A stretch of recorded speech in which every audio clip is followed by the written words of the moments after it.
లోకములను పరిపాలించేటటువంటి వాడివి. అటువంటి తండ్రి నీకు నేను నమస్కరించుచున్నాను.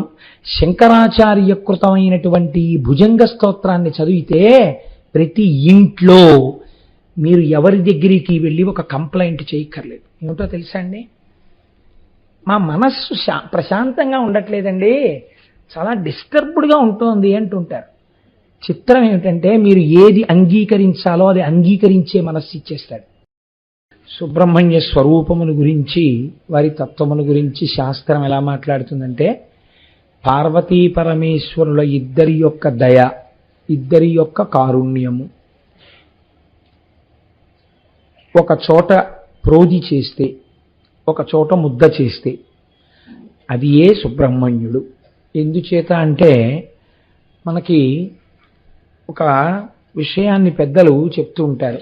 మీరు చూడండి, పార్వతీ పరమేశ్వరులు ఇద్దరూ కలిసి మనకి అర్ధనారీశ్వర స్వరూపంతో సాక్షాత్కరిస్తారు. వామాంకస్థిత జానకీ పరిలసత్ అన్నట్టే ఎడం పక్కన అమ్మవారితో కలిసి పరమశివుడు మనకి దర్శనమిస్తాడు. ఇలా ఉన్నటువంటి పార్వతీ పరమేశ్వరులలో మనం అయ్యవారు మన ఎదురుగుండా నించున్నప్పుడు ఆయన కుడి పాదం మీద చెయ్యి వేసి నమస్కరించామనుకోండి, అప్పుడు ఎవరికి నమస్కరించినట్టు? పరమశివుడికి నమస్కరించినట్టు. అప్పుడు ఆయన ఎడం పాదం కోసం మీరు వెతుక్కున్నారనుకోండి, దొరకదు. ఎందుకని? ఎడమ పాదం అమ్మవారి పాదమై ఉంటుంది. అయితే సుబ్రహ్మణ్యేశ్వర స్వామి వారి యొక్క తత్వాన్ని దీనితో అనుసంధానం చేస్తూ ఒక చమత్కారమైనటువంటి విషయాన్ని పెద్దలు చెప్తూ ఉంటారు. సాధారణే స్మరజయే నిటలాక్షి సాధ్యే భాగశివో భజతు నామ యశస్ సమగ్రం వామాంఘ్రిమాత్ర కలితే జననత్వదీయే కావా ప్రసక్తిరిహ కాల జయే పురారేహే. అమ్మా, సాధారణంగా మనం లోకంలో ఏమని చెప్పుకుంటుంటామంటే, పరమశివుడు తన మూడవ కంటి మంట చేత మన్మధుణ్ణి కాల్చినాడు అని చెప్తాం. అప్పుడు ఆ ప్రతిష్ట ఎవరికి ఆపాదింపబడినది? శంకరునకు ఆపాదింపబడింది. ఆయన కామారి, కాముణ్ణి కాల్చినవాడు. కానీ మీరు తత్వతః విచారణ చేస్తే మూడవ కన్ను పార్వతీదేవికి ఉంది, పరమేశ్వరుడికి ఉంది. కళాభ్యాం చూడాలంకృత శశికళాభ్యాం నిజతపఫలాభ్యాం అని ఒకరు ఒండరులకు, ఒకరి తపములకు ఒకరు ఫలమైనట్లుగానే ఇద్దరికీ మూడో కన్ను ఉంటుంది. ఇద్దరికీ మూడో కన్నున్నప్పుడు శంకరుడు ఒక్కడే మూడవ కంటి మంట చేత కాముణ్ణి కాల్చేశాడన్న కీర్తి ఆయనకే ఎలా చెల్లుతుంది? ఈయన ఒక చమత్కారమైన కవి. ఆయన పార్వతీ పరమేశ్వరుల మధ్యనే భేదం పెట్టే ప్రయత్నం చేశాడు. కాబట్టి ఈశ్వర, నువ్వు కామారివి అన్న కీర్తి నీకొక్కడికి ఎలా వస్తుంది? కాముణ్ణి కాల్చిన వాడివని నువ్వు ఒక్కడివి కాదుగా. మూడవ కన్ను నీది, పార్వతీదేవిది కూడా. కాబట్టి ఆవిడికి సగపాలు వెళ్ళాలి. ఇంకా నీకు రెండో గొప్ప బిరుదేమిటి? కాలుణ్ణి తన్నావు, యమధర్మరాజు గారిని తన్నావని. కానీ వామాంగ్రిమాత్ర కలితే జననిత్వదీయే, నువ్వు తన్నినప్పుడు ఎడమ పాదంతో తన్నావు. ఎడమ భాగం ఎవరిది? అమ్మవారిది. కాబట్టి ఇప్పుడు ఈ కీర్తి ఎవరికి వెళ్ళాలి? అమ్మవారికి వెళ్ళాలి. కాబట్టి కామారి, కాలారి ఈ రెండు బిరుదులు నిజానికి కామారి బిరుదులో సగం ఆవిడిది, కాలారి బిరుదు ఆవిడిది. కాబట్టి 1.5 పాళ్ళు కీర్తి ఆవిడిది, అరపాళ్ళు కీర్తి నీది. కానీ నీ గురించి లోకం ఏం చెప్తోంది? కామారి శంకరుడు, కాలారి శంకరుడు అంటోంది. ఇది ఎలా కుదురుతుంది? మా అమ్మకి 1.5 పాళ్ళు ఉంటే అమాయకురాల్ని చేసి నువ్వు గుచ్చేసుకుంటావా కీర్తి అంతా అని అడిగాడు. అడిగి ఆయనే ఎంత పార్వతీదేవి కూడా గబుక్కుని శివుడు వంక చూసిందేమో, ఏమిటంటే ఇలాంటి పనులు చేశారా అన్నట్టుగా.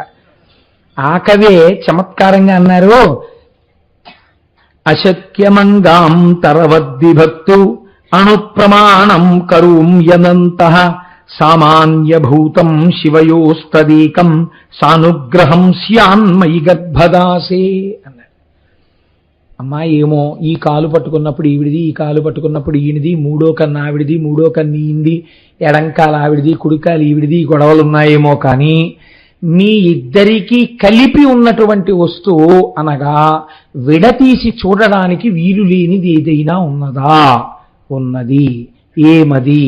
మీ ఇద్దరి యొక్క మనస్సు ఒక్కటై ఉన్నది. పాదాలు విడివిడిగా కనపడతాయేమో, మూడవ కన్ను ఇద్దరికీ ఉన్నట్టు కనపడుతుందేమో, నీకో మనస్సు ఆయనకో మనస్సు లేదు, మీ ఇద్దరి మనస్సులు ఒక్కటే. మీ ఇద్దరి మనస్సులు ఒక్కటయ్యాయనడానికి ఎవరు మాకు సాక్ష్యము? సుబ్రహ్మణ్యుడే సాక్ష్యము.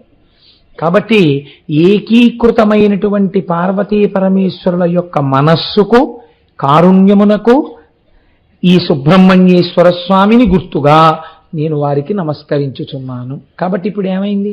పార్వతీ పరమేశ్వరానుగ్రహమే మీ యందు ప్రసరించుచున్నది అని ఆయన అంటారు.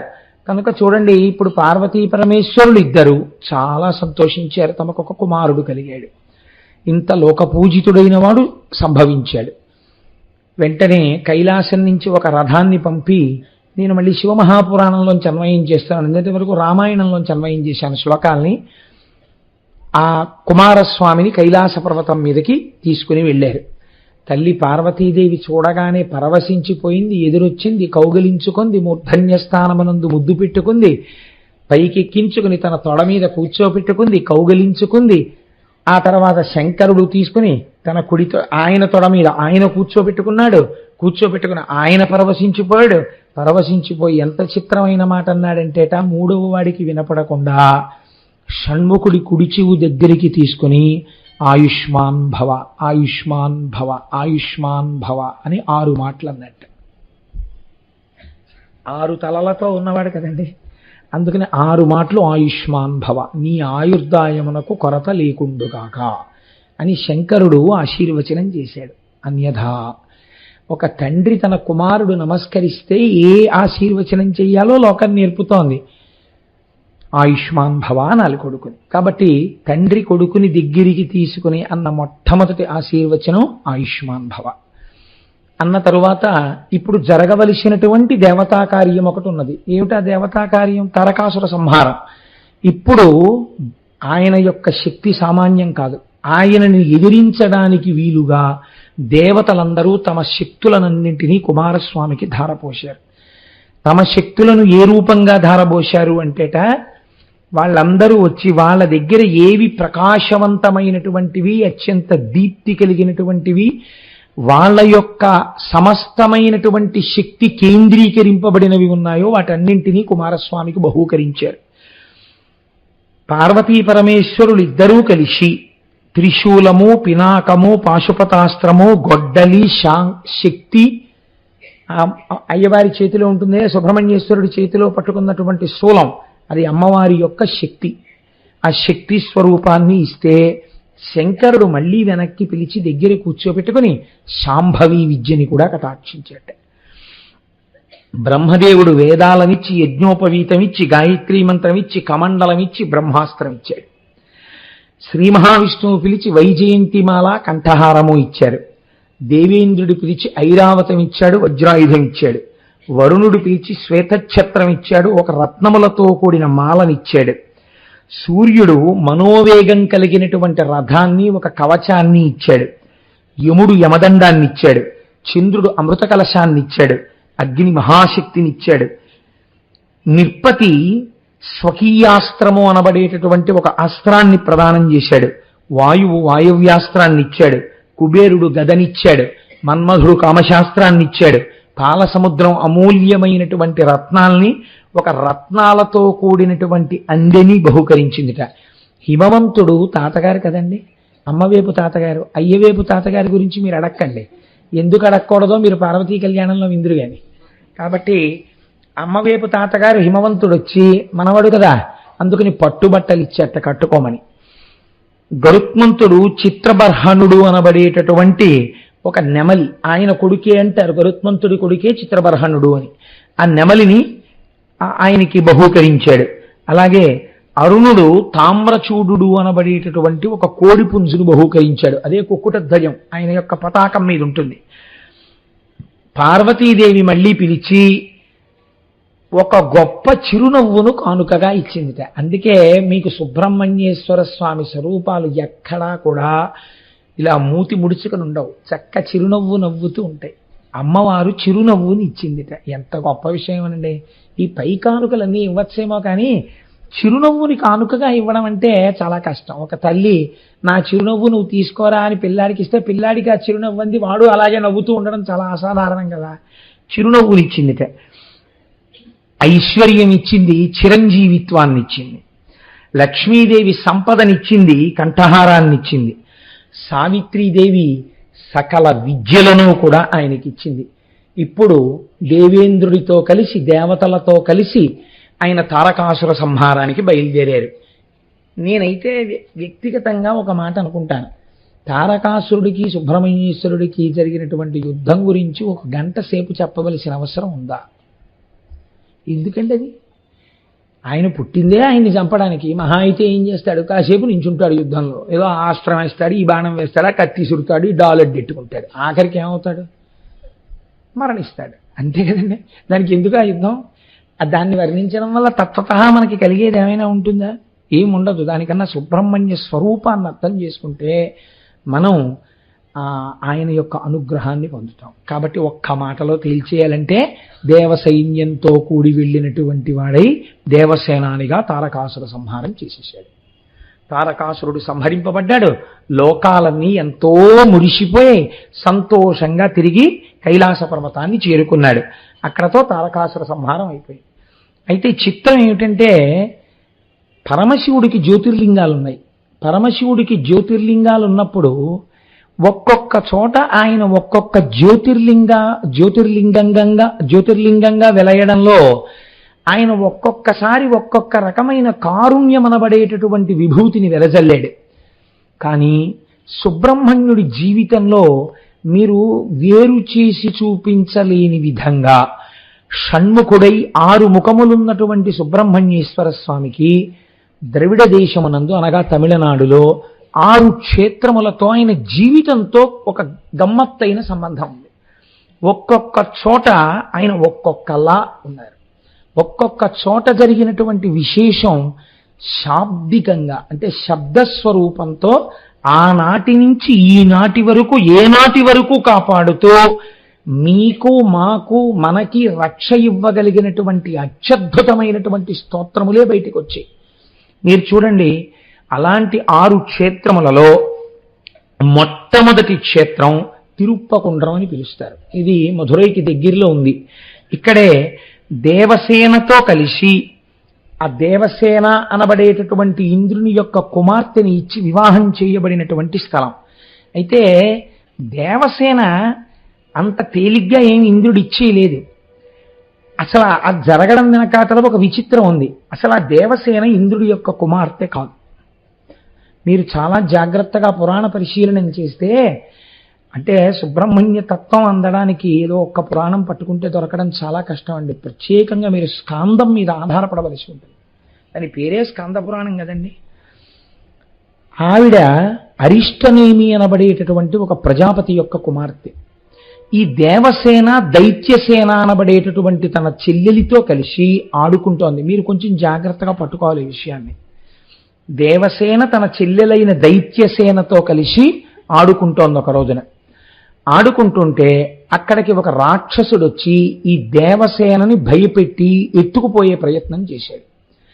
ఆ ఎత్తుకుపోయే ప్రయత్నం చేసినటువంటి సమయంలో ఈవిడ బిగ్గరగా కేకలు పెట్టింది.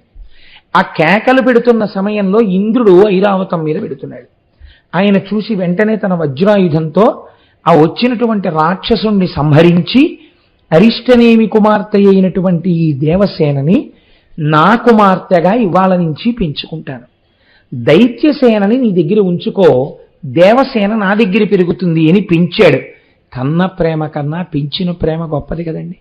అందుకని దేవసేన ఇంద్రుడి కుమార్తెగానే పిలువబడింది. ఈ పిల్ల పెరిగి పెద్దదవుతుంటే ఇంద్రుడికి ఒక ఆలోచన కలిగింది. ఈ పిల్లని నేను అల్లారముద్దుగా పెంచాను, ఈ పిల్లని ఎటువంటి వాడికి ఇవ్వాలి అంటే, ఈమె ఒకనాడు ఆపదలో ఉండగా నేను వెళ్ళి రక్షించి తీసుకొచ్చాను. అందరికన్ను ఎప్పుడూ వీళ్ళ మీదే ఉంటుంది, ఈ దేవసేన మీదే ఉంటుంది. కాబట్టి ఈ దేవసేనని దక్కించుకోగలిగిన వాడు చాలా పరాక్రమవంతుడై ఉండాలి. పరాక్రమముతో పాటు కారుణ్యము అపారముగా కలిగినటువంటి వాడై ఉండాలి. అటువంటి వాడు ఎక్కడ దొరుకుతాడు అని ఆయన చూస్తున్నట్ట. ఇలా చూస్తున్నటువంటి సమయంలో ఒక ఆశ్చర్యకరమైన సందర్భం జరిగింది. తారకాసురుడి తమ్ముడు ఒకడున్నాడు, వాడి పేరు శూరపద్ముడు. ఈ శూరపద్ముడు 100 లోకములను పరిపాలన చేశాడు. వాడు ఒకడికన్నా మొనగాడు ఒకడు, అంతటి రాక్షసుడు. తారకాసుర సంహారం అయిన తర్వాత ఈ శూరపద్మ సంహారం కూడా జరగవలసి వచ్చింది. అప్పటి వరకు అసలు సంహరించగలిగినటువంటి వీరుడు లోకంలో లేడనుకుంటున్న తరుణంలో కుమారస్వామి వెళ్ళి శూరపద్ముణ్ణి సంహరించిన తరువాత దేవేంద్రుడికి ఆశ పుట్టింది. నా కుమార్తెకి ఇలాంటి వాణ్ణిచ్చి వివాహం చెయ్యాలి అని వెళ్ళి కుమారస్వామిని వేడుకుని తన కుమార్తె అయినటువంటి దేవసేననిచ్చి వివాహం చేసినటువంటి స్థలం ఏదుందో దాన్ని తిరుప్పకుండ్రం అని పిలుస్తారు. అయితే ఇక్కడ ఒక చమత్కారం ఉంది. దీని ఆంతరమైన విషయాన్ని నేను మీకు చెప్తాను. దాని తత్వ పరిశీలనమేమో మనం చూద్దాం. కానీ తిరుప్పకుండ్రంలో ఒక విషయం చెప్తారు.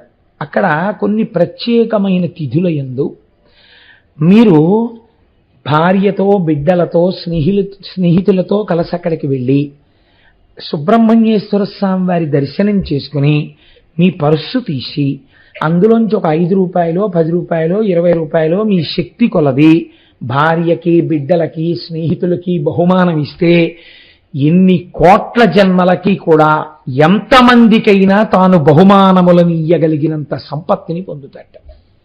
నేను ఒకానొక సందర్భంలో అనుకోకుండా క్షేత్రానికి అటువంటిప్పుడు వెళ్ళాను. మీరున్నారా శంకరం గారు? అప్పుడు వెళితే అక్కడ ఆ రోజున మాకు అర్చకులు చెప్పి మీరు ఇవ్వాలి ఇక్కడ కానుకలు ఇచ్చుకుని వెళ్ళండి అన్నారు. అంటే మేమందరం అప్పుడు మాలో వచ్చిన వాళ్ళకే మేము గబగబా పరుసులు తీసి ఏదో ఎవరి శక్తి మేరకి వాళ్ళం బహుమానాలు ఇచ్చుకున్నాం. కాబట్టి అదో చిత్రమైనటువంటి క్షేత్రం తిరుప్పకుండ్రం. అయితే మీరు ఒక్క విషయాన్ని ఆలోచించేయండి. పెంచుకున్నటువంటి పిల్ల దేవసేన అనగా ఏమి? దేవసేన అంటే దేవతల యొక్క సైన్యము. దేవతల యొక్క సైన్యము ఇంద్రుడి యొక్క అధీనమై ఉంటుంది. ఇంద్రుడికి ఆపద వచ్చిందనుకోండి, ఎవరు యుద్ధం చేయాలి? దేవసైన్యం పెడుతుంది యుద్ధానికి. దేవతా సైన్యమంతా ఇంద్రుడి యొక్క అధీనమునందుండును. బాహ్యార్థం. అంతరార్థం, దేవసైన్యము దైత్య సైన్యము ఈ 2 అక్క చెల్లెళ్ళు. ఈ 2 ఎప్పుడూ కలిసి తిరుగుతుంటాయి, కలిసి ఆడుకుంటాయి. ఎక్కడ ఆడుకుంటాయి తెలుసా అండి? ఇక్కడే ఆడుకుంటాయి. దేవసైన్యం అంటే మంచి గుణాలు, దైత్య సైన్యం అంటే చెడ్డ గుణాలు. ఎవడూ కూడా లేచిన దగ్గర నుంచి మర్నాడు నిద్రపోయే వరకు తప్పు పనులే చేస్తూ ఉండడు. మీరొక్కటి గమనించండి. Nobody on the face of the earth is an embodiment of either total goodness or total badness. పూర్తి చెడు కానీ పూర్తి మంచి కానీ ఎవరి యందు ఉండవు. గుణముల యొక్క భేదము చేత ఇప్పుడు మంచిగా ఉన్నవాడు కాసేపటికి ఉద్ధతితో ప్రవర్తిస్తాడు. అప్పుడు ఉద్ధతితో ప్రవర్తించిన వాడు మరునాడు వచ్చి అయ్యా నన్ను క్షమించండి అంటాడు. కాబట్టి గుణముల చేత రాగద్వేషములు ఏర్పడుతూ ఉండడం, కోపం వస్తూ ఉండడం ఇవి జరుగుతుంటాయి. కాబట్టి కాసేపు ప్రశాంతంగా ఉండడం, కాసేపు అల్లరపడుతూ ఉండడం, కాసేపు మంచి పని చేస్తూ ఉండడం, కాసేపు చెడ్డ పని చేస్తూ ఉండడం, కాసేపు స్వామివారి దర్శనానికి వెళ్ళామని వెంకటాచలం వెళ్ళడం, తీరా వెళ్ళిన తర్వాత అవకాశం వచ్చింది కదా అని సెక్యూరిటీ గార్డు చూడకపోతే దొంగదారిలో మళ్ళీ కలిసిపోయి 2వ మాట దర్శనానికి వెళ్ళడం. ఏమిటో పని అక్కడ? అంటే 2వ మాట దొంగతనంగా దర్శనానికి వెళ్తే వెంకటేశ్వరుడికి తెలియదా? కాబట్టి ఇవన్నీ ఏమిటి? మంచి ఉంది, చెడు ఉంది, అందులో 2 ఉన్నాయి. అలా దేవసైన్యము దైత్య సైన్యము కలిసి ఆడుకుంటూ ఉంటుంది. కానీ రాక్షసుడి కన్నెప్పుడు ఎవరి మీద ఉంటుంది? దేవసైన్యాన్ని ఎత్తుకుపోదామని ఉంటుంది. ఎందుకని అంటే ఇక్కడ ఉన్నటువంటి మనస్సుందే, ఇది సాధారణంగా బోధ ఎప్పుడు ఎటువైపు చేస్తుందంటే లొంగిన మనస్సు వేరు, దానికి సాధన అవసరం. నేను మామూలు స్థితిలో ఉన్న మనిషి గురించి మాట్లాడుతున్నాను. శరీరము యొక్క సుఖం గురించే మనస్సు ప్రబోధం చేస్తుంది.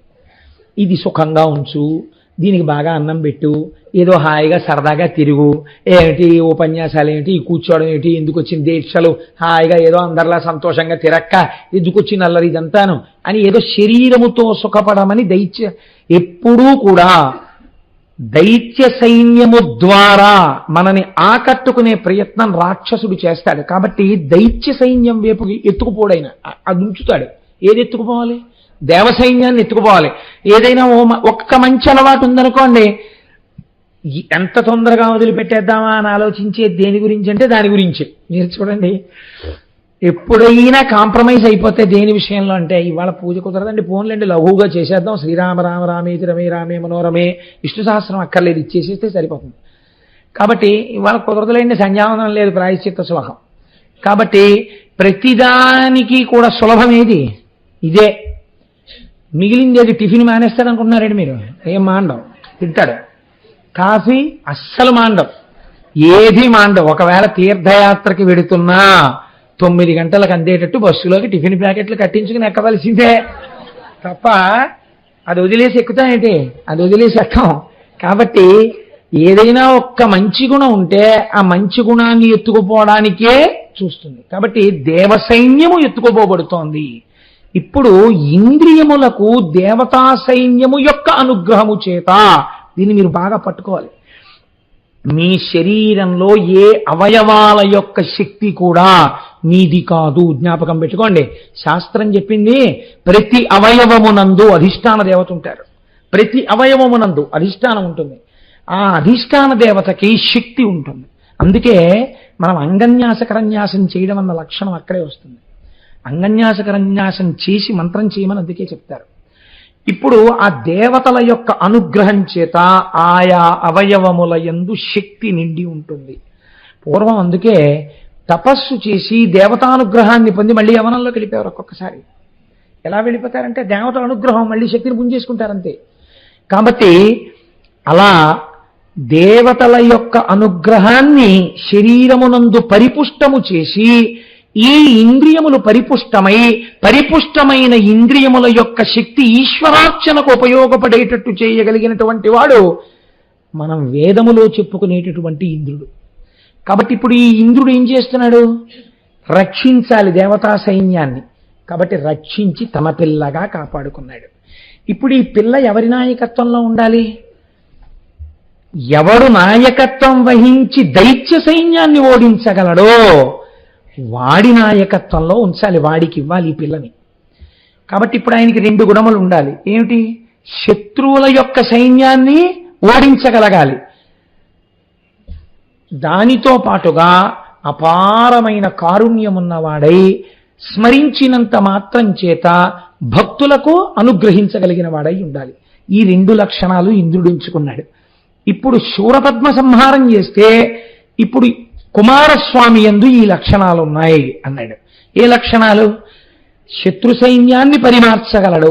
ఆంతరమునందు లోపల కామక్రోధ లోభమద మోహమాత్సర్యములనేటటువంటి 6 దుర్గుణములు పెరిగితే 6 ముఖాలున్న వాడి పాదాలు పట్టుకోవాలి. పట్టుకుంటే ఆయన ఏం చేస్తాడు? ఈ 6 దుర్గుణములను పరిమారుస్తాడు. మీ అంత మీరుగా మంచివాడైపోదామంటే కుదరకపోవచ్చు. మళ్ళీ మళ్ళీ బోధ చేసి మిమ్మల్ని కిందకి లాగేయచ్చు. నీ అంత నీవుగా గెలుచుకోలేనటువంటి నీ దుర్గుణములు నిన్ను అలాగే పడగొట్టేస్తున్నాయి. హృదయ గుహలోకి నువ్వు వెళ్ళలేకపోతున్నావు. నీవు వృద్ధురాలవైపోయిన ఉడుము వంటి వాడవు. ఇప్పుడు నీకేం కావాలి? నీ అంతట నీవుగా దుర్గుణములను గెలవలేనప్పుడు, తత్వపరిశీలనం చేసుకోలేనప్పుడు, గుణములను గురించి తెలుసుకోలేనప్పుడు ఈశ్వరుని పాదముల యందు ప్రణిపాతం చేసి శరణాగతి చెయ్యి. అటువంటి పరబ్రహ్మమెవరు? మిమ్మల్ని తొందరగా కారుణ్యమును వర్షించి లోపల మంచి గుణములను ప్రోధి చేయగలిగిన వాడు, రాక్షస గుణములను తరిమి కొట్టగలిగిన వాడు ఎవరని నిర్ణయించబడ్డాడు? దేవసేన యొక్క భర్తగా కుమారస్వామి నిర్ణయింపబడ్డాడు. కాబట్టి ఇప్పుడు మీకు మంచి గుణములు కలగాలంటే మీరు ఎవరి పాదములు పట్టుకోవాలని శాస్త్రం చెప్తున్నట్టు? కుమారస్వామి యొక్క ఆరాధనము చేసి తీరవలే, సుబ్రహ్మణ్యానుగ్రహమును పొంది తీరవలే. కాబట్టి ఇంద్రుడు దేవసేన అనబడేటటువంటి తన కుమార్తెను మహానుభావుడైనటువంటి కుమారస్వామికిచ్చి వివాహం జరిపినటువంటి పరమ పవిత్రమైన స్థలమేదో దానికి తిరుప్పకుండ్రం అని పేరు. కాబట్టి మనం ఆ క్షేత్రాన్ని తప్పకుండా దర్శనం చెయ్యాలి. ఎందుచేత దర్శనం చెయ్యాలి అని మీరు నన్ను అడగచ్చు. ఏమంటే దర్శనం చేసినంత మాత్రం చేత మాకు ఈ లక్షణం ఎలా కలుగుతుంది అంటే, భగవంతుడు అంతటా ఉన్నాడు లేడని మీరు అనగలరా? అంతటా ఉన్నాడు. మన శాస్త్రం అదే కదండి చెప్తుంది. వేదమే ప్రమాణం మనకి. ఎక్కడున్నాడు భగవంతుడు? అంతటా నిండి నిబిడీకృతమై ఉన్నాడు. శంకరాచార్యుల వారిని ఒక ఆయన అడిగాడు, భగవంతుడు ఎక్కడున్నాడు అని అడిగారు. అడిగితే శంకరులు అన్నారు, నీ ప్రశ్న తప్పు. భగవంతుడు ఎక్కడ లేడని నువ్వేమైనా అడగలవా అని అడిగారు. ఎక్కడ ఉన్నాడని అడుగుతాయంటే అంతటా ఉన్నాడు. దానికి జవాబు ఏమిటి? ఇంకా ఎక్కడన్నా లేడా అని అడుగు. లేని చోటు లేదని చెప్పవలసి వస్తుంది జవాబుగా. కాబట్టి ఇప్పుడు అంతటా ఉన్న ఈశ్వరుడు ఉంటే మరి అయ్యప్ప స్వామికి ఇక్కడ గుడి ఎందుకండి? అలా వెళ్ళేటప్పటికి వెంకటనగర్లో శివాలయం, వెంకటేశ్వర స్వామి గుడి ఎందుకు? ఇలా పెడితే భానులింగేశ్వరాలయం ఎందుకు? ఆయన ఎవరో అన్నాడు, ఒక గడుసు కవి, ఇంతమంది అమ్మ తల్లులు ఇన్ని దిక్కులుండగా పంట చేను కాపలాకు నేను ఎందుకో అన్నాడు. అలాగా చిత్రమే కదా. ఇన్ని దేవాలయాలు ఎందుకు మరి అన్ని చోట్ల ఈశ్వరుడు ఉంటే? అంటే వెలుతురు గదంతా ప్రసరిస్తున్నా వెలుతురు ప్రధానంగా ప్రసరింపబడుతున్న లైట్ ఉన్న ప్రదేశం ఒకటి ఉందిగా, అక్కడి నుంచేగా ప్రసరింపబడుతోంది. అంతటా ఈశ్వరుడున్న భాగవతుల ప్రార్థన చేత ఈశ్వర శక్తి ఒక చోట పొటమరించి ప్రకాశించినది. ఇదే వేదాహమేతం పురుషం మహాంతం ఆదిత్యవర్ణం తమసస్తు పారే సర్వాణి రూపాణి విచిత్ర ధీర నామాని కృత్వాభివదం యదాస్తే. ఇది పురుష సూక్తం. ఒక్కొక్క మహానుభావుడు నేను ఈశ్వరుణ్ణి ఇలా చూడకుండా ఉండలేనని చేసినటువంటి ప్రార్థన చేత పరమశుడైన పరమాత్మ ఒక రూపమును దాల్చి ఒక చోట సాకారముగా వెలిసినాడు. కాబట్టి ఇప్పుడు దేవాలయం అన్నది వచ్చినది. అలా మీరు ఇంత పరమ పవిత్రమైన స్థలంలో కాలు పెట్టడమే చాలా గొప్ప పుణ్యంగా స్వీకరింపబడుతుంది. ఇప్పుడు ఈ పుణ్యం ఏమవుతుంది? మీ యందు దేవసేన అవుతుంది. కనుక ఈ క్షేత్రములను చూసి తీరవలసినదే. తమిళనాట అయితే ఏమంటారో తెలుసా అండి? వీటిని క్షేత్రములని పిలవరు. వాళ్ళంటారు షణ్ముఖుడి ఆరుముఖాలు అంటారు. షణ్ముఖుడి ఆరుముఖాలే అవి అంటారు. వాళ్ళు ఒక చిత్రమైన పేరుతో పిలుస్తారు. తిరుప్పై వీడ ఏదో ఉంది దానికి ఆ పేరు. అనగా షణ్ముఖుడి ఆరుముఖాలు చూశావా? ఆరుముఖాలు చూడడం అంటే ఈ 6 క్షేత్రాలు చూశావా? 6 క్షేత్రాల్లో మీరు ఒక్కొక్క క్షేత్రానికి వెళ్ళినప్పుడు ఏది మీ యందు బలమైనటువంటి ఆసురీ గుణం ఉందో దాన్ని ముందు ఈశ్వరుడు తీసేస్తాడు. కామానికి ఈ క్షేత్రం, క్రోధానికి ఆ క్షేత్రం, అలా ఏం ఉండదు. మీరు ఏ క్షేత్రానికి వెళ్ళండి దాన్ని ఈశ్వరుడు తీసేస్తాడు. మనకి శాస్త్రమునందు చాలా చిత్రంగా ఉంటుందండి స్థితి. ఒక మహానుభావుడు దేవాలయ నిర్మాణం చేస్తుండేవాడు. వారు నాకు జ్ఞాపకం ఉన్నంత వరకు వారి పేరు పశుపతి నాయర్. ఆయన దేవాలయాలు కడుతుంటే విపరీతమైన కోపం ఆయనకి. ఈ కోపం నేను గెలవలేనా అని అడిగారు ఆయన. అడిగితే తమిళనాట ఒక ప్రత్యేకమైన ప్రదేశం ఉంది, అక్కడ మీరు ఒక శివాలయాన్ని పునర్నిర్మాణం చేయండి అన్నారు. ఆయన పునర్నిర్మాణం చేసి రథోత్సవం చేస్తున్నారు. రథోత్సవం చేస్తూ రథం లాగుతున్నారు. లాగుతుంటే రథం ఓ చోటుకి వెళ్ళిన తర్వాత ఆగిపోయింది, కదలలేదు. కదలకపోతే అన్నారు, కొత్తగా రథోత్సవం మొదలు పెట్టాం కదా, బలి ఇవ్వలేదు, ఇక్కడ బలి ఇవ్వాలన్నారు. అంటే ఆయన అన్నారు, ఎవరిని బలి ఇవ్వను? అంతటా ఈశ్వరుడు. ఈశ్వరుడు బలి ఎందుకు అడుగుతాడు? కాబట్టి బలి కాదు, మనందరం కలిసి ఈశ్వరనామం చెప్తూ తోద్దాం. తోసినప్పుడు ఇది కదులుతుంది. కదిలిన తరువాత ఒకవేళ కదిలిందా ఈశ్వరానుగ్రహంగా అనుభవిద్దాం, కదలకపోతే నా తలకాయ రథచక్రం కింద పెట్టేస్తాను అన్నాడు. అన్న తరువాత రథాన్ని తోస్తే రథం కదిలిపోయింది. ఆ రథం గుడి చుట్టూ తిరిగొచ్చి ఈయన ఏ ఇంటిలో ఉంటూ గుడి పునర్నిర్మాణం చేస్తున్నారో అక్కడికి వచ్చినప్పుడు హారతిస్తున్నారు. ఒక్క భావన కలిగిందండి ఆయనకి, ఈశ్వరా ఒక్క నా మాట ఎంత మన్నించావయ్యా, ఎంత కోపిష్టివాణ్ణి, ఇంత కోపిష్టివాడివి, కదలకపోతే ఎన్ని శాపనార్థాలు ఎడుదునో నిన్ను. అలాంటిది గభాలన తలే పెట్టేస్తానంటున్నాడని రథం కదిపేశావా, ఏమి కారుణ్యమయ్యా అంటూ ఆ హారతిస్తూ చూస్తూ కన్నుల నీరు కారుస్తూ ఆయన వాత్సల్యాన్ని అనుభవిస్తూ ఉండగా ఆయన జ్యోతి స్వామిలో కలిసిపోయింది. కాబట్టి ఇది యథార్థంగా జరిగిన సంఘటన అండి. ఎన్నో సంవత్సరాలు అవ్వలేదు కూడా. అయితే నేను ఎక్కడెక్కడో ఎప్పుడెప్పుడో చదువుతుంటాను, ఇవన్నీ అసత్యములు మాత్రం కావు. నేను ఒక పరమ పవిత్రమైన వేదిక మీద కూర్చున్న అలా అబద్ధాలు చెప్పను. కానీ ఈశ్వరుణ్ణి నమ్మితే దుర్గుణం తీయడం కాదండి, మీకు అటువంటి పూర్ణత్వాన్ని ఇచ్చేస్తాడే, తనలో కలిపేసుకుంటాడు. ఒక్కొక్క క్షేత్రము అంతంత శక్తివంతమైన క్షేత్రములు. కాబట్టి అది తిరుప్పకుండ్రం అంటారు. రెండవది తిరుచెందూర్. ఈ తిరుచెందూరులో ఆశ్చర్యకరమైనటువంటి సంఘటన ఒకటి జరిగింది. ఈ తిరుచెందూరు క్షేత్రంలో సముద్రపుటొడ్డున కొండ మీద సుబ్రహ్మణ్యేశ్వర స్వామి వెలిసి ఉన్నారు. అబ్బో ఏమి విభూత్యాభిషేకం చేస్తారో చెప్పలేను. అక్కడ అంత విభూత్యాభిషేకం చేయడం వెనకాతల కూడా ఒక రహస్యం ఉంది. ఈ క్షేత్రం సముద్రము పక్కన ఉన్నటువంటి కొండ మీద ఉండడంలో ఆదిశంకరాచార్యుల వారు ఒకసారి దర్శనానికి వెళ్ళారు ఈ క్షేత్రానికి. సుబ్రహ్మణ్య తత్వాన్నంతటినీ ఆవిష్కరించారు ఆయన ఆ వెళ్ళినప్పుడే. ఈయన లోపలికి వెళ్ళి సుబ్రహ్మణ్యేశ్వర స్వామి వారి యొక్క దర్శనం చేయలేదు, ఇంకా చెయ్యకుండా బయట కూర్చున్నాడు. ఇది నిజంగానండి ప్రతి ఇంట్లోనూ చదవవలసినటువంటి స్తోత్రం. ఎందుకని నేను ఈ మాట చెప్తున్నానో తెలుసా అండి? మనని, మన వంశాన్ని వెన్నంటి వేధించేసే పాపాలు కొన్ని ఉన్నాయి. అలాంటి పాపాలలో ఒక పాపం నాగదోషం. ఇలాంటివి జరగకుండా రక్షణ కలగాలంటే ఒక్కొక్క చోట మీరు చెయ్యక్కర్లేదు ఆ దోషం.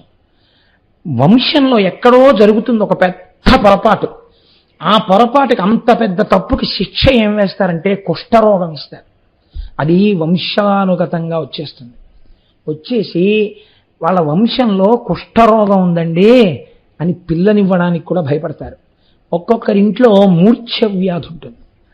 ఆ మూర్ఛ వంశానుగతంగా వచ్చేస్తుంది. కొంతమందికి చూడండి చెప్తుంటారు, ఆస్తమా అండి మాకు తాతగారికి ఉంది, తండ్రి గారికి ఉంది, నాకుంది అంటారు. ఇది ఊపిరితిత్తుల సంబంధం. నేను ఎవరిని తక్కువ చేసి మాట్లాడటలేదు. ఒక్కొక్కరికి బిడ్డలు కలగాలి, ఒక్కొక్కరికి బిడ్డలు కలుగుతారు, కానీ తల్లిదండ్రుల ముందే ఆ బిడ్డలు వెళ్ళిపోతారు. కొంతమందికి అంగవైకల్యంతో ఉన్న పిల్లలు కలుగుతారు. ఇలాంటి వాటికి వంశంలో ఆ పైన ఎక్కడో దోషం ఉంది, దాన్ని అందులో పుట్టినందుకు ఈ పిల్లలు అనుభవించవలసి వస్తుంది. కాబట్టి ఇప్పుడు ఈ పాపం క్షయం కావాలి. అటువంటి పాపాలని క్షయం చెయ్యడానికి సుబ్రహ్మణ్య శక్తి ఎంత గొప్పదో చెప్పారు శంకరాచార్యులు వారు ఆ క్షేత్రంలోనే కూర్చొని. అక్కడ ఒక ఆశ్చర్యకరమైన సంఘటన జరిగింది తిరుచెందూరులో. ఏమిటో తెలుసా అండి ఆ సంఘటన? మహానుభావులు శంకర భగవత్పాదులు అక్కడ కూర్చుని సుబ్రహ్మణ్య భుజంగం చేశారు. అయితే యథార్థానికి నేను ఈ సుబ్రహ్మణ్య భుజంగ స్తోత్రానికి వ్యాఖ్యానం చేయవలసిన పరిస్థితిని, అటువంటి అనుగ్రహాన్ని సుబ్రహ్మణ్యుడు కటాక్షిస్తే నేను కనీసం ఇంకొక 10 రోజులు సుబ్రహ్మణ్యుడి గురించి చెప్పవలసి వస్తుంది. కానీ తప్పట్లు కొట్టండి, నేను రేపు వల్లీ కళ్యాణం చెప్పాలి. ఎందుకంటే మనం కళ్యాణం చేసేస్తాం. కాబట్టి నేను ఇవాళ ఎంత బలహీనతకి లోనయ్యానంటే ఈ భుజంగం అంతా రాస్తే నేను బలహీనతకి లోనైపోతాను.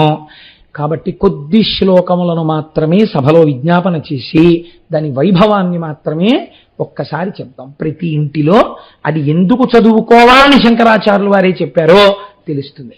అక్కడ జరిగిన విచిత్రం ఏమిటో తెలుసా అండి? శంకరాచార్యులు వారు వెళ్ళి ధ్యానమునందు కూర్చున్నారు. వారు లోపలికి వెళ్ళి చూడలేరు సుబ్రహ్మణ్యేశ్వర స్వామిని. కూర్చుని అంతర్ముఖులయ్యారు. అంతర్ముఖులై నోటితో ఇంకా పైకి పలకట్లేదు ఆయన. ధ్యానంలో ఉన్నవారు పైకి ఎలా పలుకుతారండి? కుదరదు. ఆయన నోటి వెంట ఇంకా అది శాబ్దికంగా పైకి రాలేదు ఆ స్తోత్రం. ఆయన కూర్చుని మొట్టమొదట వినాయకుడిని ప్రార్థన చేసి సుబ్రహ్మణ్యుడిని ఉద్దేశించి అన్నారు, నజానామి పద్యం నజానామి గద్యం నజానామి శబ్దం నజానామి చత్తం చిదేకాశడాస్యా హృది ద్యోతతే మే ముఖా నిశ్చరంతే గిరిశ్చాపి చిత్రం అన్నారు. స్వామి, నేను నిన్ను చూడ్డం కోసమని లోపలికి వచ్చాను దర్శనానికి. కానీ వచ్చిన తర్వాత నాకు అనిపించింది లోపల చూసేది ఇక్కడ చూసేది. ఆయనకి గుహ అని ఒక నామం కదా. నీ హృదయ గుహయందున్నవాడు కదా, నీ హృదయ గుహయందు చూడడం మాని అక్కడ చూస్తానంటున్నావి. ఇక్కడ కూర్చుని ప్రయత్నించనిపించింది. నేను కూర్చున్నాను. కానీ నీ గురించి 4 ముక్కలు తలుచుకుందాం, చెప్పుకుందాం అంటే నజానామి పద్యం, నాకు పద్యం చెప్పడం రాదు. మీరు ఒకటి ఆలోచించండి, నజానామి అండంలో నాకు రాదు. ఇప్పుడు నిజంగా ఈ మాట శంకరాచార్యులు వారు అనొచ్చా? ఇటువంటి మహానుభావుడండి శంకర భగవత్పాదులంటే. ఆయన నోటిలోంచి వచ్చిన సంస్కృతం కొత్త అందాలు సంతరించుకుంది. అంతటి మహాపురుషుడు శంకరులంటే. శంకరులు ఎప్పుడు చెప్పినా ఇలాగే చెప్తారు. ఎందుకు చెప్తారో తెలుసా అండి? ఇది గురువు యొక్క కారుణ్యము, ఇది జగద్గురువుల కారుణ్యం. అంటే నేను ఇవాళ చెప్తున్నాను, రేపు బిడ్డలు చెప్పుకోవాల్సి వస్తే, కాబట్టి నేను చెప్పేది వాళ్ళ నోటి వెంట పలకడానికి యోగ్యంగా ఉండాలి. కాబట్టి నజానామి పద్యం, నాకు పద్యం చెప్పడం రాదు. ఇప్పుడు ఎవరనాలి ఈ మాట? మనందరం అనాలి. జానామి గద్యం. పోని వాక్యాలు చెప్పగలవా? అది రాదు, భ్రంశం అయిపోతాయి మాటలు. ఎవరు చెప్పుకోవాలి ఇది? స్వామి దగ్గరికి వెళ్ళి ముందు మీరు ఒకటి తెలుసుకోండి, నాకేం కావాలో అడగడానికి నాకు పద్యం చెప్పడం రాదు, నాకేం చెప్పాలి, నాకేం అడగాలో చెప్పడానికి నాకు గద్యం చెప్పడం రాదు, పోన్లే ఇవేం వద్దు, మంచినీళ్ళో అతో పిల్లాడిని చూపించి ఇలాంటి పిల్లాడు కావాలనో అలా ఏమైనా శబ్దం చేయగలవా? ఏం వద్దు, కొడుకు కొడుకు అనో, అయితే రోగం రోగం అనో ఏదైనా అంటావా? ఓ మాట అంటావా? నజానామి శబ్దం. అసలు అలా ఉచ్చరించడం నాకు రాదు. నీ దగ్గరికి వచ్చి కూర్చొని ఒకటి అనబోయి ఒకటి అంటాను. కాబట్టి నాకు నజానామి శబ్దం, నాకు అది రాదు. ఈశ్వర, మరి ఏమీ రాకపోతే ఇక్కడ ఎందుకు కూర్చున్నావు? నేను ఇలా కూర్చుని కళ్ళు మూసుకున్నాను. 6 ముఖాలతో ఉన్నటువంటి మత్సలేని చందమామ వంటిది మీ అమ్మ పార్వతీదేవి. మీ అమ్మ సౌందర్యాన్ని పుణికి పుచ్చుకుని 100 చంద్రులు మత్సలేని వాళ్ళు 6 ముఖాలతో ప్రకాశిస్తే ఎలా ఉంటుందో అటువంటి రూపము నాకు ఇక్కడ కనపడింది. ఆ షడాస్య, ఆ 6 ముఖాలు ఇక్కడ చూసేటప్పటికీ నేను కాదు పలుకుతున్నవాడిని. నా జానామి పద్యం, నాకు రాదు. నాకు తెలియకుండా నా నోటి వెంట భుజంగ స్తోత్రం బయటికి వస్తోంది. ఈ భుజంగం చాలా కష్టం రచన చేయడం. అటువంటి భుజంగం పైకి వస్తోంది. ఇప్పుడు ఇది ఎవరికి పలుకుతున్నట్టు? నువ్వు పలుకుతున్నట్టు. ఇది నువ్వు పలుకుతున్న నీ స్తోత్రం. నేను నిమిత్తమయ్యాను. నన్ను పనిముట్టు చేసుకుని నువ్వు లోకానికి ఏదో చెప్పాలనుకుంటున్నావు. కాబట్టి ఈశ్వర, నీ దర్శనము నాకు ఇచ్చి నా చేత నువ్వు పలికిస్తున్నావు. ఇది శంకరాచార్యుల వారి వినయం. సౌందర్యలహరిలో కూడా ఇలాగే మాట్లాడతారు ఆయన. అని ఆయన అన్నారు, మయూరాధిరూఢం మహావాక్య గూఢం మనోహారి దేహం మహాచిత్త గేహం మహీదేవ దేవం మహాదేవ భావం మహాదేవ బాలం భజే లోకపాలం అన్నారు. ఈశ్వర, మీరు ఎటువంటి వారో తెలుసా? మయూరాధిరూఢం, మీరు నెమలి వాహనం మీద తిరుగుతూ ఉంటారు. ఈ నెమలి ఏమిటో, చిత్రపరహనుడు ఏమిటో మీకు విజ్ఞాపన చేస్తాను. 2 అర్థముల చేత నెమలి గురించి చెప్తారు. ఒకటి, మయూరాధిరూఢం, నెమలి మీద కూర్చోవడము అంటే అస్కలిత బ్రహ్మచర్యము. ఆయన ఎన్నడూ బ్రహ్మముగా ఉండువాడు. అందుకే కుండలిని శక్తికి సుబ్రహ్మణ్యుడు ప్రతీక. ఆయన ఎప్పుడు లోపల అగ్నిస్వరూపుడై ఆ షట్చక్రముల మధ్యలో సుషుమ్నా మార్గంలో ప్రవర్తిస్తూ ఉంటాడు. కనుక మయూరాధిరూఢం కాదు. 2వ అర్థం, ఈశ్వరుణ్ణి భరిస్తున్నటువంటి వాహనము ఏదైనా వేదమే. వేదమే ఈశ్వరుణ్ణి ప్రతిపాదిస్తుంది శబ్దరూపంలో ప్రమాణమై. కాబట్టి ఇక్కడ మయూరం అనగా వేదమే. వేదమే ఈశ్వరుణ్ణి వహించుచున్నది కనుక వేదము కాదు. ఇంకొక అర్థం, నెమలికి ముడుచుకునుండునదేది, విప్పేది ఏది? పింఛం. బర్హి పింఛావ చూడాంగం కృష్ణం వందే జగద్గురుం అని ఆయన కూడా నెమలిక పెట్టుకుంటారు. ఇక్కడ నెమలి ఏం చేస్తుంది? తన ఈకలన్నింటినీ ఇలా మూసేస్తుంది. మూసేస్తే ఓ పెద్ద తోకలా తయారవుతుంది. అసలు నిజానికి మీరు నెమలిని ఎప్పుడైనా చూస్తే ఏమనిపిస్తుందో తెలుసా అండి? అసలు ఈ నెమలికి ఇంత పెద్ద ఈ ఈకలతో కూడిన పింఛం చాలా బరువేమో అనిపిస్తుంది. ఇంత కట్ట ఉంటుందండి, ఈడుచుకుపోతుంటుంది. ఏమిట్రా ఇది ఇలా కట్ట కట్టేసినట్టు, ఏదో చీపురు పుల్లల తెల్ల పుల్లలతో చివర మాత్రమే కనపడతాయి, మీకు మామూలుగా ఏం కనపడదు. పెద్ద పింఛం అలా మూసేసినప్పుడు ఏం అందం ఉండదండి. అందం ఎప్పుడో తెలుసా అండి? మీరు అలా విప్పేసిన నెమల్ని చూస్తే నేను ఒప్పుకోనండి అందం అంటే. అలా చెప్పి ఏమన్నా అందం అండి అంటే నేనేం సిద్ధంగా లేను అలా అంగీకరించడానికి. అందం ఏమిటో తెలుసా అండి? మయూరం యొక్క అందం. మయూరము యొక్క అందమును మీరు ఎప్పుడు అనుభవించగలరంటే, ఎండాకాలం అంతా వెళ్ళిపోయిన తర్వాత వర్షాకాల ప్రారంభ సమయంలో ఆకాశం అంతా నల్లటి మబ్బు పట్టేసి ఒక్కసారి గాలి ధూళి వేస్తుంది. ఇంకా ఇంతంత చినుకులు టప్ టప్ టప్ అని పడ్డానికి సిద్ధంగా ఉంటాయి. సిగ్నల్ రెడ్లో ఉన్నా సరే స్కూటర్లు వెళ్ళిపోతుంటాయి, ఇంకా తొందరగా ఇంటికి వెళ్ళిపోతాం తడిసిపోతామని.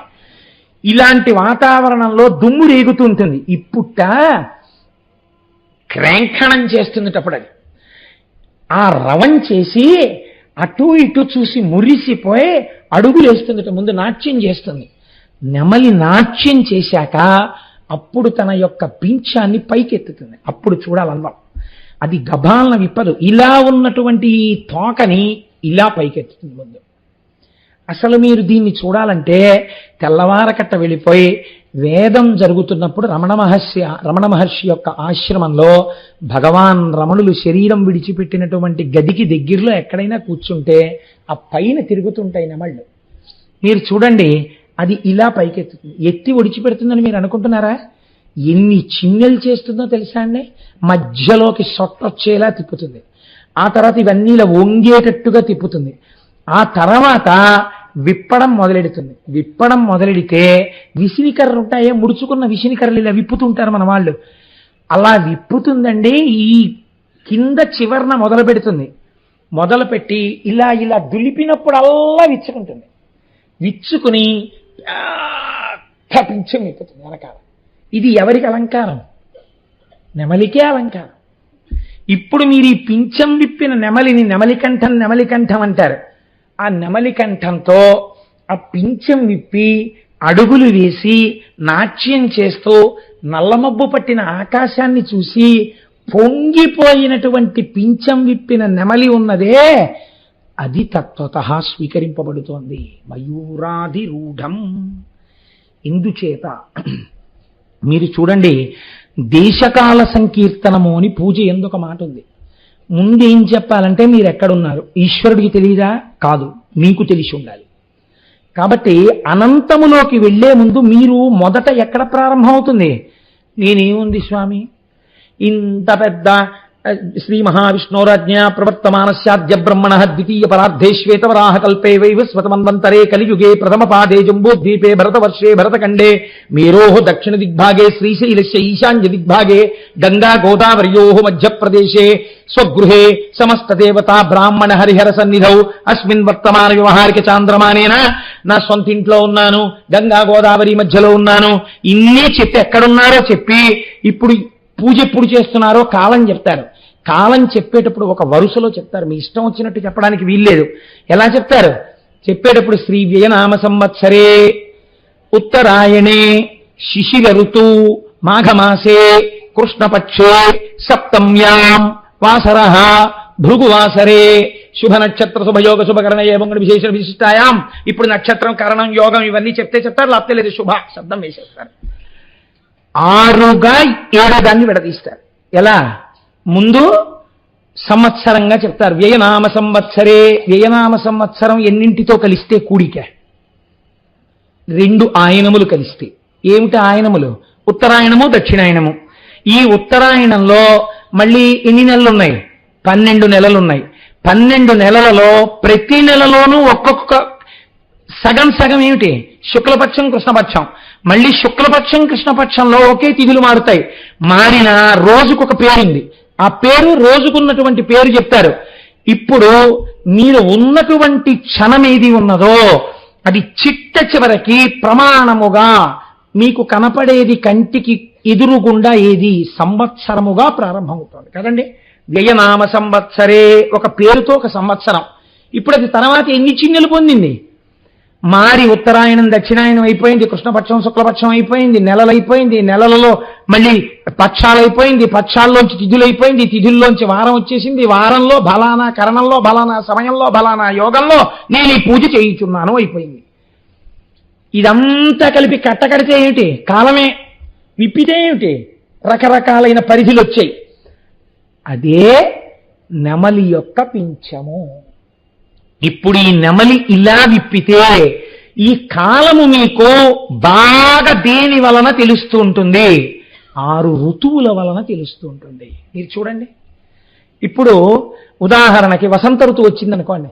అబ్బా, వసంత ఋతువు వచ్చేసింది, వైశాఖ మాసం వస్తుంది, శంకరాచార్యుల వారి యొక్క జయంతి వస్తుంది అని మనం పొంగిపోతాం.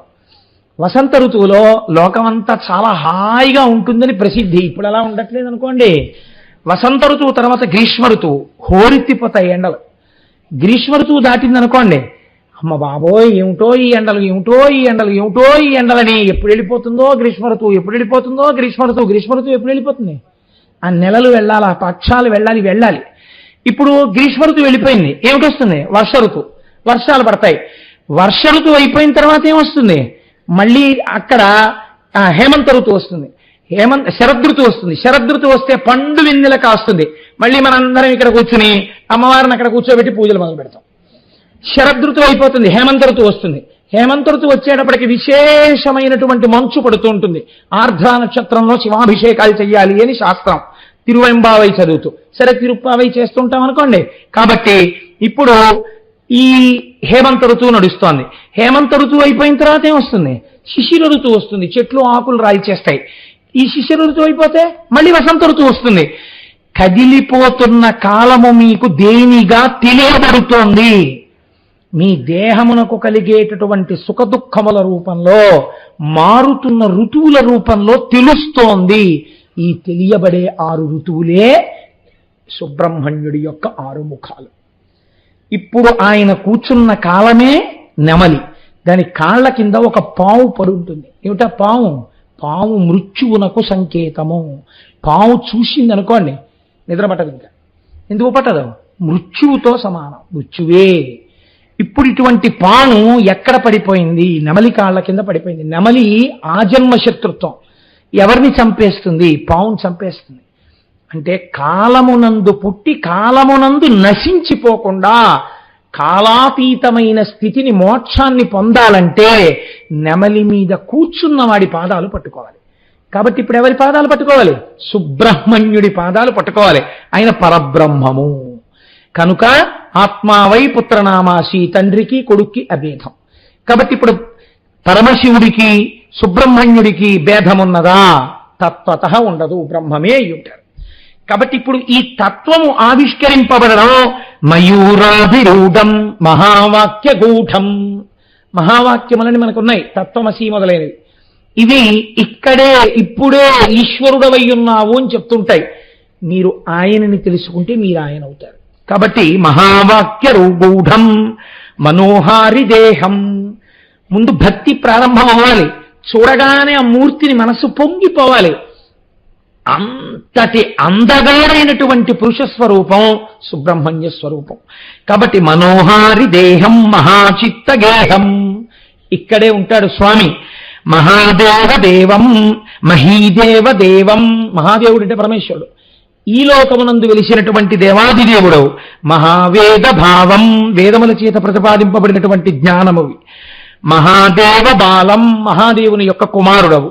భజే లోకపాలం, లోకములను పరిపాలించేటటువంటి వాడివి.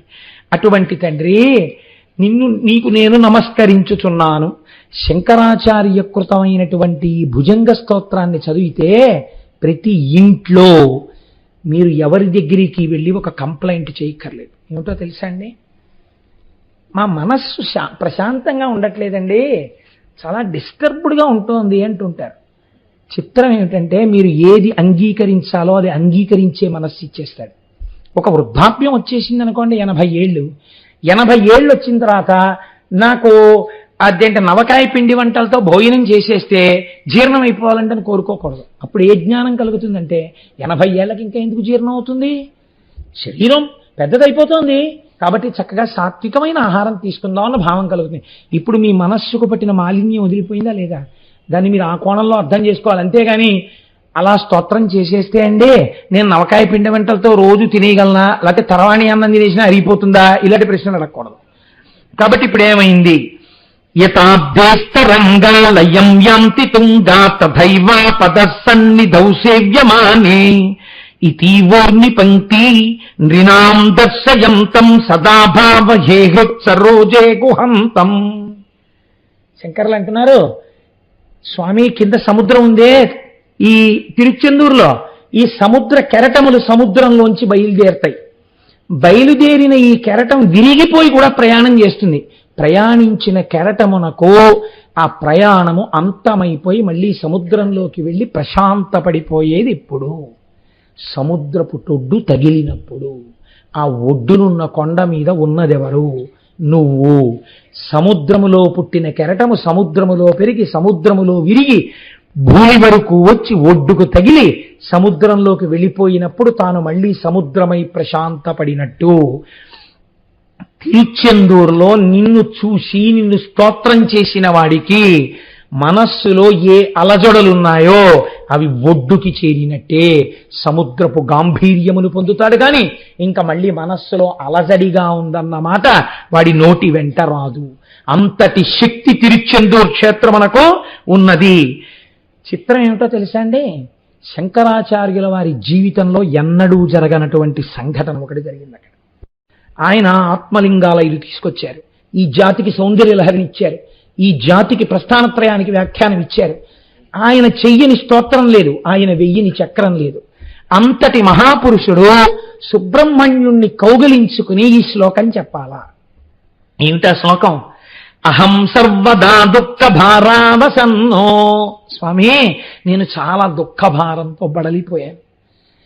ఆయన సుబ్రహ్మణ్యుడు కౌగిలించుకోనే శంకరాచార్యుల వారి మనస్సులో కదిలిన భావన ఏమిటో తెలుసా అండి? నన్ను కౌగిలించుకున్నాడు, నేను ఈ ఆనందం పొందేస్తాను. నేను ఎప్పుడూ సంతోషంతో ఉండేవాడిని అహం బ్రహ్మాస్మి స్థాయిలో. కానీ లోకమంతా సంసారంలో ఉన్న వాళ్ళు అనేక బాధలతో ఉన్నారు, దుఃఖాల్లో ఉన్నారు. వాళ్ళ బాధలు పోయేటట్టుగా నా ఒడిలో కూర్చుని నన్ను గట్టిగా కౌగిలించుకున్నటువంటి సుబ్రహ్మణ్యుడు ఆయన ఇలా కౌగిలించుకుంటే ఆయన చెవి ఎక్కడికి వస్తుందండి?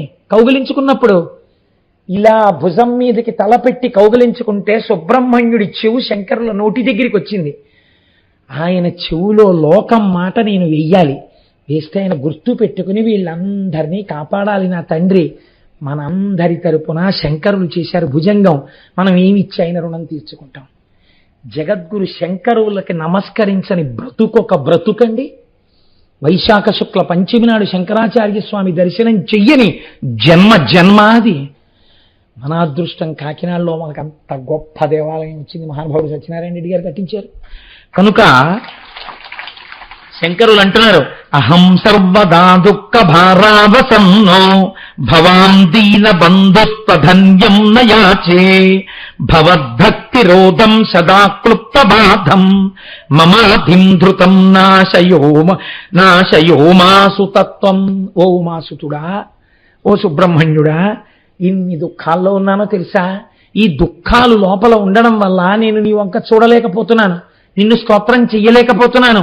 ఈశ్వర, నా దుఃఖములను పరిమార్చి నేను సంతోషంగా ఉండేటట్టు చెయ్యి.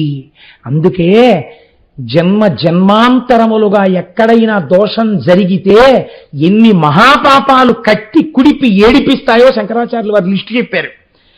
అపస్మార కుష్టాక్షయార్ష ప్రమేహ జ్వరాన్మోద గుల్మాది రోగా మహాంత్వా పిశాచాశ్చ సర్వే భవత్పాత్ర భౌతిం విలోక్య క్షణాతారకారే ద్రవంతి. స్వామి, నాకు ముందు నా వంశంలో పుట్టిన వాళ్ళు ఎవరు దోషభూయిష్టమైన నడుబడి ఉన్నారో నాకు తెలియదు. దానివల్ల అపస్మార మూర్ఛ వ్యాధి వస్తోంది, కుష్టు వ్యాధి వస్తోంది, క్షయ ఊపిరితిత్తులకి క్షయ వ్యాధి వస్తోంది, మేహ అపారమైనటువంటి మేహం లోపల పుడుతోంది, జ్వరాన్ అస్తమానం జ్వరమే, అస్తమానం ఏదో తలపోటు, అస్తమానం బాధ, అస్తమానం నిమ్ముకుంటూ ఉండడం శరీరం, ఉన్మాద పిచ్చెక్కుతూ ఉండడం, గుల్మాది భంగధర వ్యాధి వంటి వ్యాధులు వచ్చి శరీరం యొక్క అధోభాగం నుంచి నెత్తురు వరదలుగా కారిపోతూ ఉండడం, రోగామహంత. ఇలాంటి రోగాలన్నీ ఎందుకు వస్తున్నాయి? ఎందుకు ఇచ్చావు ఈశ్వరా మాకు? ఎవరో చేసిన పాపం ఆ వంశాన్నంతటిని కట్టి కుడిపుతోంది. ఆయన చెవులో చెప్పుకుంటున్నారు మనందరి తరపున, నీవనుగ్రహించి నా చేత పలికిస్తున్న భుజంగంలో నిన్ను నమ్మి చెప్తున్నాను, ఇది ఎవరు చదువుతారో వాళ్ళకి అవన్నీ లేకుండా తీసే ఆ బాధలని. ఆ వంశంలో ఎక్కడో ముందు జరిగిన పాపాలు దగ్ధం చేసేయి, ఇంకా వంశం బాధపడకుండా చేసేయి, ఇది నాకు నువ్వు ఇవ్వవలసిన వరం అని భుజంగంలో అడిగారు శంకరాచార్యుల వారు. అందుకే మనకి రోగం ఉంది, ఔషధం ఉంది. ఇవాళ మన దరిద్రం ఏమిటంటే ఔషధాన్ని సేవించడం మనం మానేసి రోగం తగ్గమంటే ఎందుకు తగ్గుతుంది? శంకర భగవత్పాదులు మందులన్నీ ఇచ్చినటువంటి గొప్ప ఫిజీషియన్. మనకి ఇవాళ ఆ ఔషధాలు మనం సేవించట్లేదు. సుబ్రహ్మణ్య భుజంగ స్తోత్రం చదువుకుంటే వంశాలు ఎందుకు నిలబడవండి? సుబ్రహ్మణ్య భుజంగ స్తోత్రం చదువుకుంటే ఎందుకు మనకు అంతంత బాధలు వస్తాయి? ఏదో పెద్ద రోగం రావలసింది, చిన్న రోగంతో ఈశ్వరుడు తీసేస్తాడు. ప్రతిరోజు సుబ్రహ్మణ్య భుజంగం ఇంట్లో చదివి తీరాలి యజమాని అన్నవాడు. కాబట్టి ఇటువంటి రోగాలన్నింటినీ తీసేయి తండ్రి. నమక్కేసి నేశక్త ఏ చాపి తుభ్యం నమచ్చాగ తుభ్యం నమక్కుక్కుటాయ నమస్సింధవే సింధు దేశాయ తుభ్యం పునఃస్కందమూర్తే నమస్తే నమోస్తు. నిజంగా అసలు ఆ భుజంగా ఉంటుందండి. నాకు ఈ భయంతోటే నేను తీసుకురాలేదండి. అది నిజంగా ఆయన ఎక్కడి వరకు అడిగారో తెలుసా అండి? భుజంగంలో, నా మరణకాలమునందు యమదూతలు వచ్చి నా ప్రాణములను పట్టుతున్నప్పుడు నేను బెంగ పెట్టుకోవలసిన అవసరము లేకుండా 6 ముఖములతో నవ్వుతూ కనపడి నన్ను నువ్వు తీసుకెళ్ళాలి. వాళ్ళు కనపడకూడదు, నువ్వు ఉన్నావు నీ చెవిలో, లోకం తరపున చెప్తున్నాను. ఇది ఎవరు చదివితే వాళ్ళందరినీ నేను అలా అనుగ్రహిస్తానన్నాడు స్వామి. కాబట్టి శంకరాచార్యుల వారు మనం మర్చిపోతామేమో అని తాను చేసిన స్తోత్రానికి తాను ఫలశ్రుతి చెప్పారు. భుజంగాఖ్య వృత్తేన క్లుప్తం స్తవం యత్పటేద్భక్తి యుక్తో గుహం సంప్రణామ్య సుపుత్రాన్ కలత్రాన్ ధనం దీర్ఘమాయు లభే స్కంద సాయుజ్యమంతే నరస్సహ. ఎవరు నమ్మి శంకరాచార్యకృతమైనటువంటి ఈ సుబ్రహ్మణ్య భుజంగాన్ని ప్రతిరోజు ఇంటిలో యజమాని కాని యజమానురాలు కాని సుబ్రహ్మణ్యుణ్ణి కాని ఒక పావుని కాని ఆయన రూపంలో వెలిసినటువంటి క్షేత్రాలున్నాయి. పావంటే ఫోటోలు తీసి పట్టరమని కాదు, మళ్ళీ అదొక దోషమై కూర్చుంటుంది.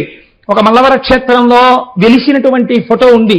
అటువంటి ఫోటోని పూజామందిరంలో పెట్టి పూజించి అతి క్లుప్తముగా చెప్పబడినటువంటి ఈ భుజంగ స్తోత్రాన్ని ఎవరు రోజు ఒక్కసారి చెప్తున్నారో, భక్తితో చెప్తున్నారో, నమ్మి చెప్తున్నారో, లోకం కోసం కౌగిలించుకున్న సుబ్రహ్మణ్యుడికి శంకరులు మన తరపున చెప్పుకున్నారని నమ్మి చెప్పుకుంటున్నారో అటువంటి వారికి సుపుత్రాన్, వారి వంశం ఆగదు, మంచి కొడుకు పుడతాడు. కలత్రాన్, మంచి భార్య వస్తుంది. ధనం కలుగుతుంది. దీర్ఘమాయు, దీర్ఘమైన ఆయుర్దాయం ఉంటుంది. లభే స్కంద సాయుధ్యమంతే నరస్సహ. అంత్యమునందు శరీరం అన్నది ఎప్పుడో ఒకప్పుడు పడిపోవాలి కాబట్టి దీర్ఘాయుర్దాయము తరువాత ఈ శరీరము పడిపోతుండగా ఈశ్వరుడైనటువంటి ఆ స్కందునిలో మనం కలిసిపోయేటటువంటి అదృష్టము కలుగుతుంది. కాబట్టి ఈ సుబ్రహ్మణ్య భుజంగాన్ని చేసుకోండి అని ఆ తిరుచెందూరు క్షేత్రంలోనే లోపల దర్శనం చేసి సుబ్రహ్మణ్య తత్వమంతా చెప్పి సుబ్రహ్మణ్య భుజంగాన్ని శంకరాచార్యుల వారు మనకిచ్చారు. మీకు ఒక నేను ఆశ్చర్యకరమైన సందర్భం చెప్తాను, మీరు నమ్మి నా యందు వినండి. సుబ్రహ్మణ్య భుజంగ స్తోత్రంలో ఒక శ్లోకం ఉంది. అందుకే నేను చెప్పాను తిరుచెందూరులో విభూతి అభిషేకం ఎక్కువగా చేస్తారు అని. ఇప్పుడు రేపటి రోజున మనం కూడా విభూతి అభిషేకం చేస్తాం. ఎందుకో తెలుసా అండి? సుబ్రహ్మణ్యేశ్వర స్వామి వారికి అభిషేకము చేయబడిన లేదా సుబ్రహ్మణ్య క్షేత్రమునందు ప్రసాదముగా ఇయ్యబడిన విభూతిని ఇంట తెచ్చి ఒక ఆకులో మీరు ఏ మూల పెట్టినా సరే ఆ ఇంటికి కాంపౌండ్ వాళ్ళు ఎంత దూరం వరకు ఉందో అంతవరకు భూత ప్రేతములు ఇలా చూడ్డానికి భయపడి వెళ్ళిపోతాయి.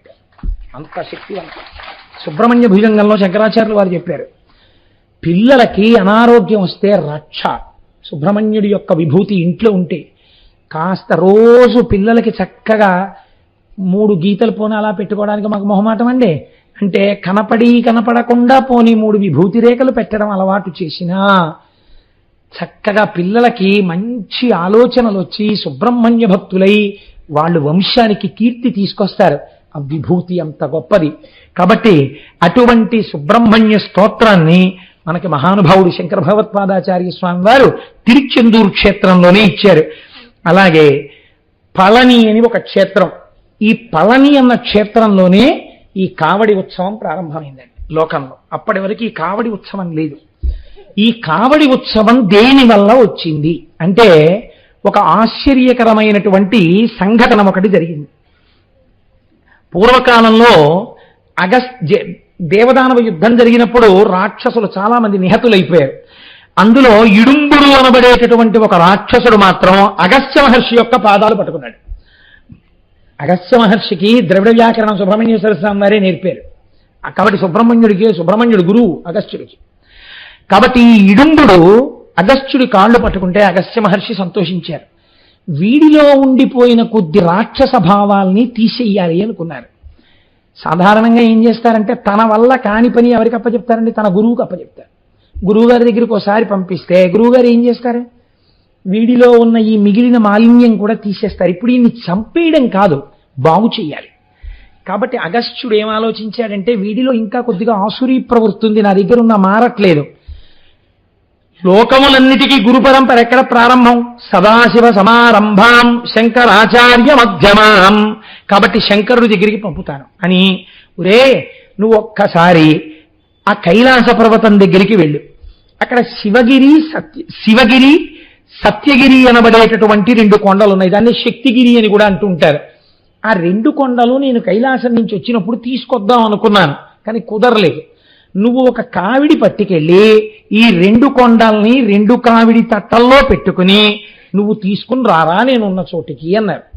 ఈయన వెళ్ళాడు, ఒంట్లో బలం ఉంది కదా, ఆ చిన్న చిన్న కొండల్ని తీసి కావిడిలో పట్టుకుని మోసుకొచ్చేస్తున్నాడు. ఇప్పుడు మధ్యలో ఉన్నాళ్లే, మా అబ్బాయి చాలి విషయం చూడడానికి వాడు నేర్పేస్తాడు అనుకున్నాడు శంకరుడు. ఇప్పుడు ఈయన మధ్యలో ఉన్నారు. ఎవరున్నారు? సుబ్రహ్మణ్యుడు ఉన్నాడు పళని క్షేత్రంలో. చిన్న పిల్లవాడి రూపంలో కొండ మీద నించున్నాడు ఆయన. ఈ ఇడుంబుడు ఖచ్చితంగా అక్కడ దాకా రాగానే ఆయాసం వచ్చింది.